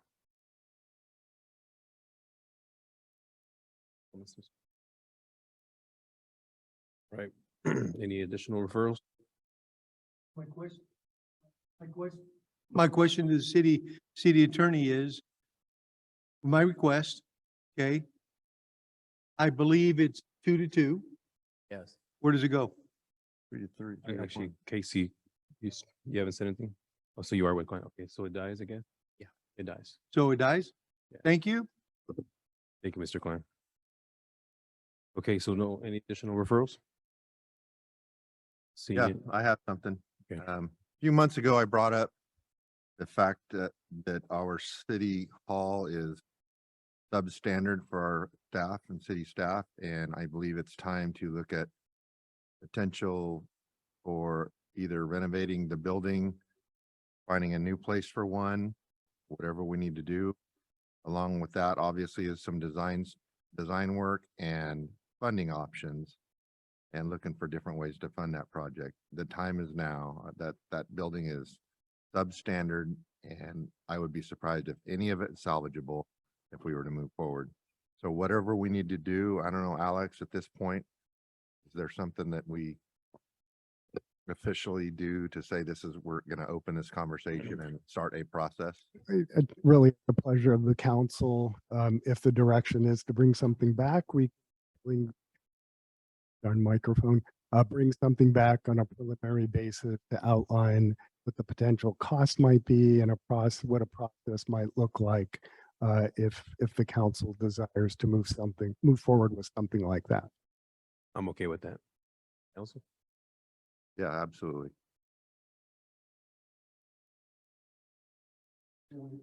Sounds good. If we're running on a budget that's already $1 million and some dollars short, we're borrowing art money for that. I think we can look into improving conditions of the city hall, this room and all of that.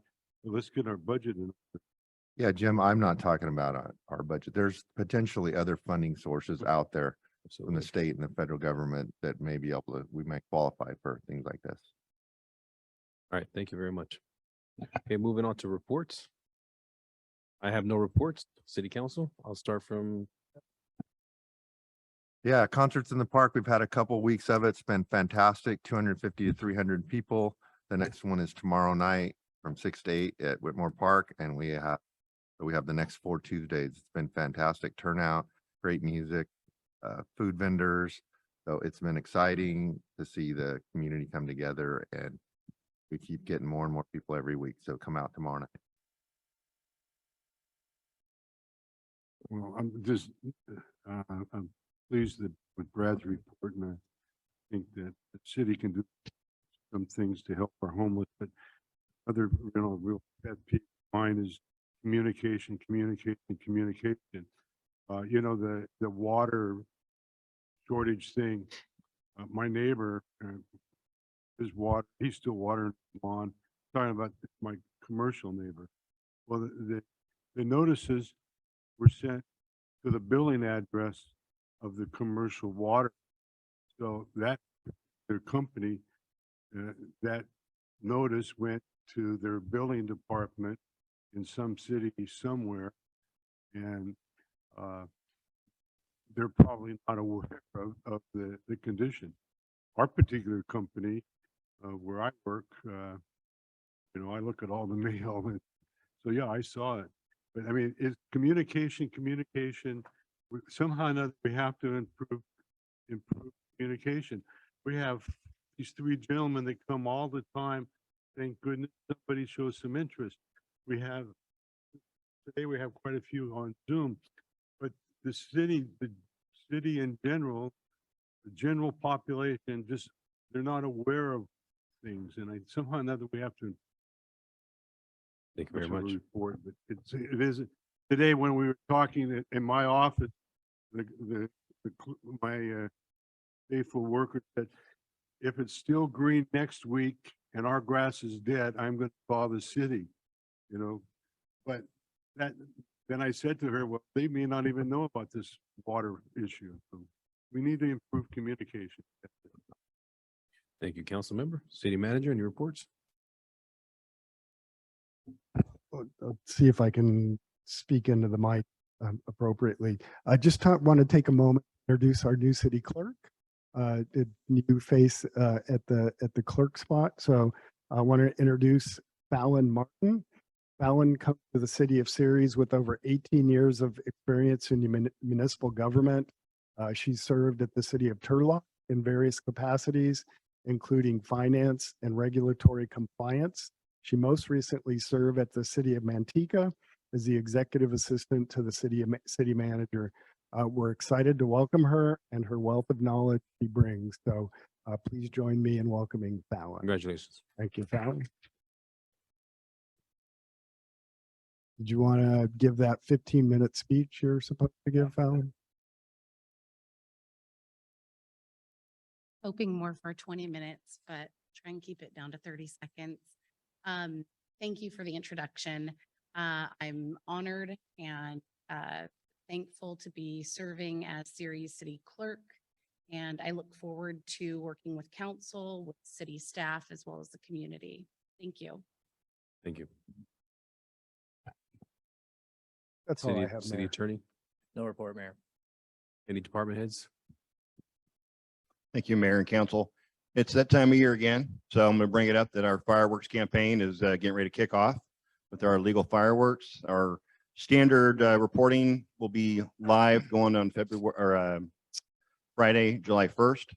So our 538 Loud, our fireworks hotline, email, and the Nail map will all be monitored beginning Friday. First, they'll run all the way through the weekend with extra staffing, both from police and fire will be out. It's a zero tolerance for illegal fireworks. The lines will stop being monitored as of Monday, July 4th at midnight, but dispatch will still be running. So if anybody has anything after that, they can call dispatch on that. You should see some stuff coming out on social media as we're gearing up towards this.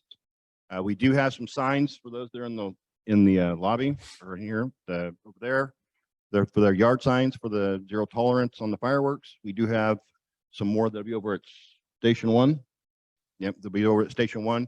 Anybody can go pick them up and put them in your yard. And when they're done, if you want to bring them back to the fire station, we'll hold on to them for the following year and get those out also.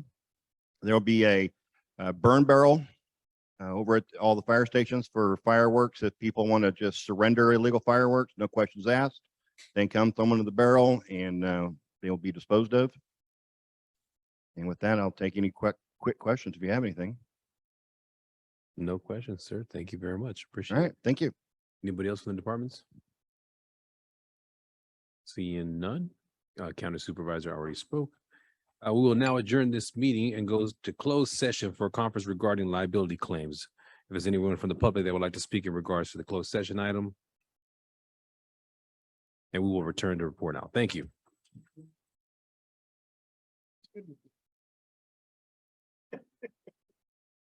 He doesn't like to be isolated.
Okay, returning from closed session, the council gave direction to staff on items 24 and 25 regarding liability claims.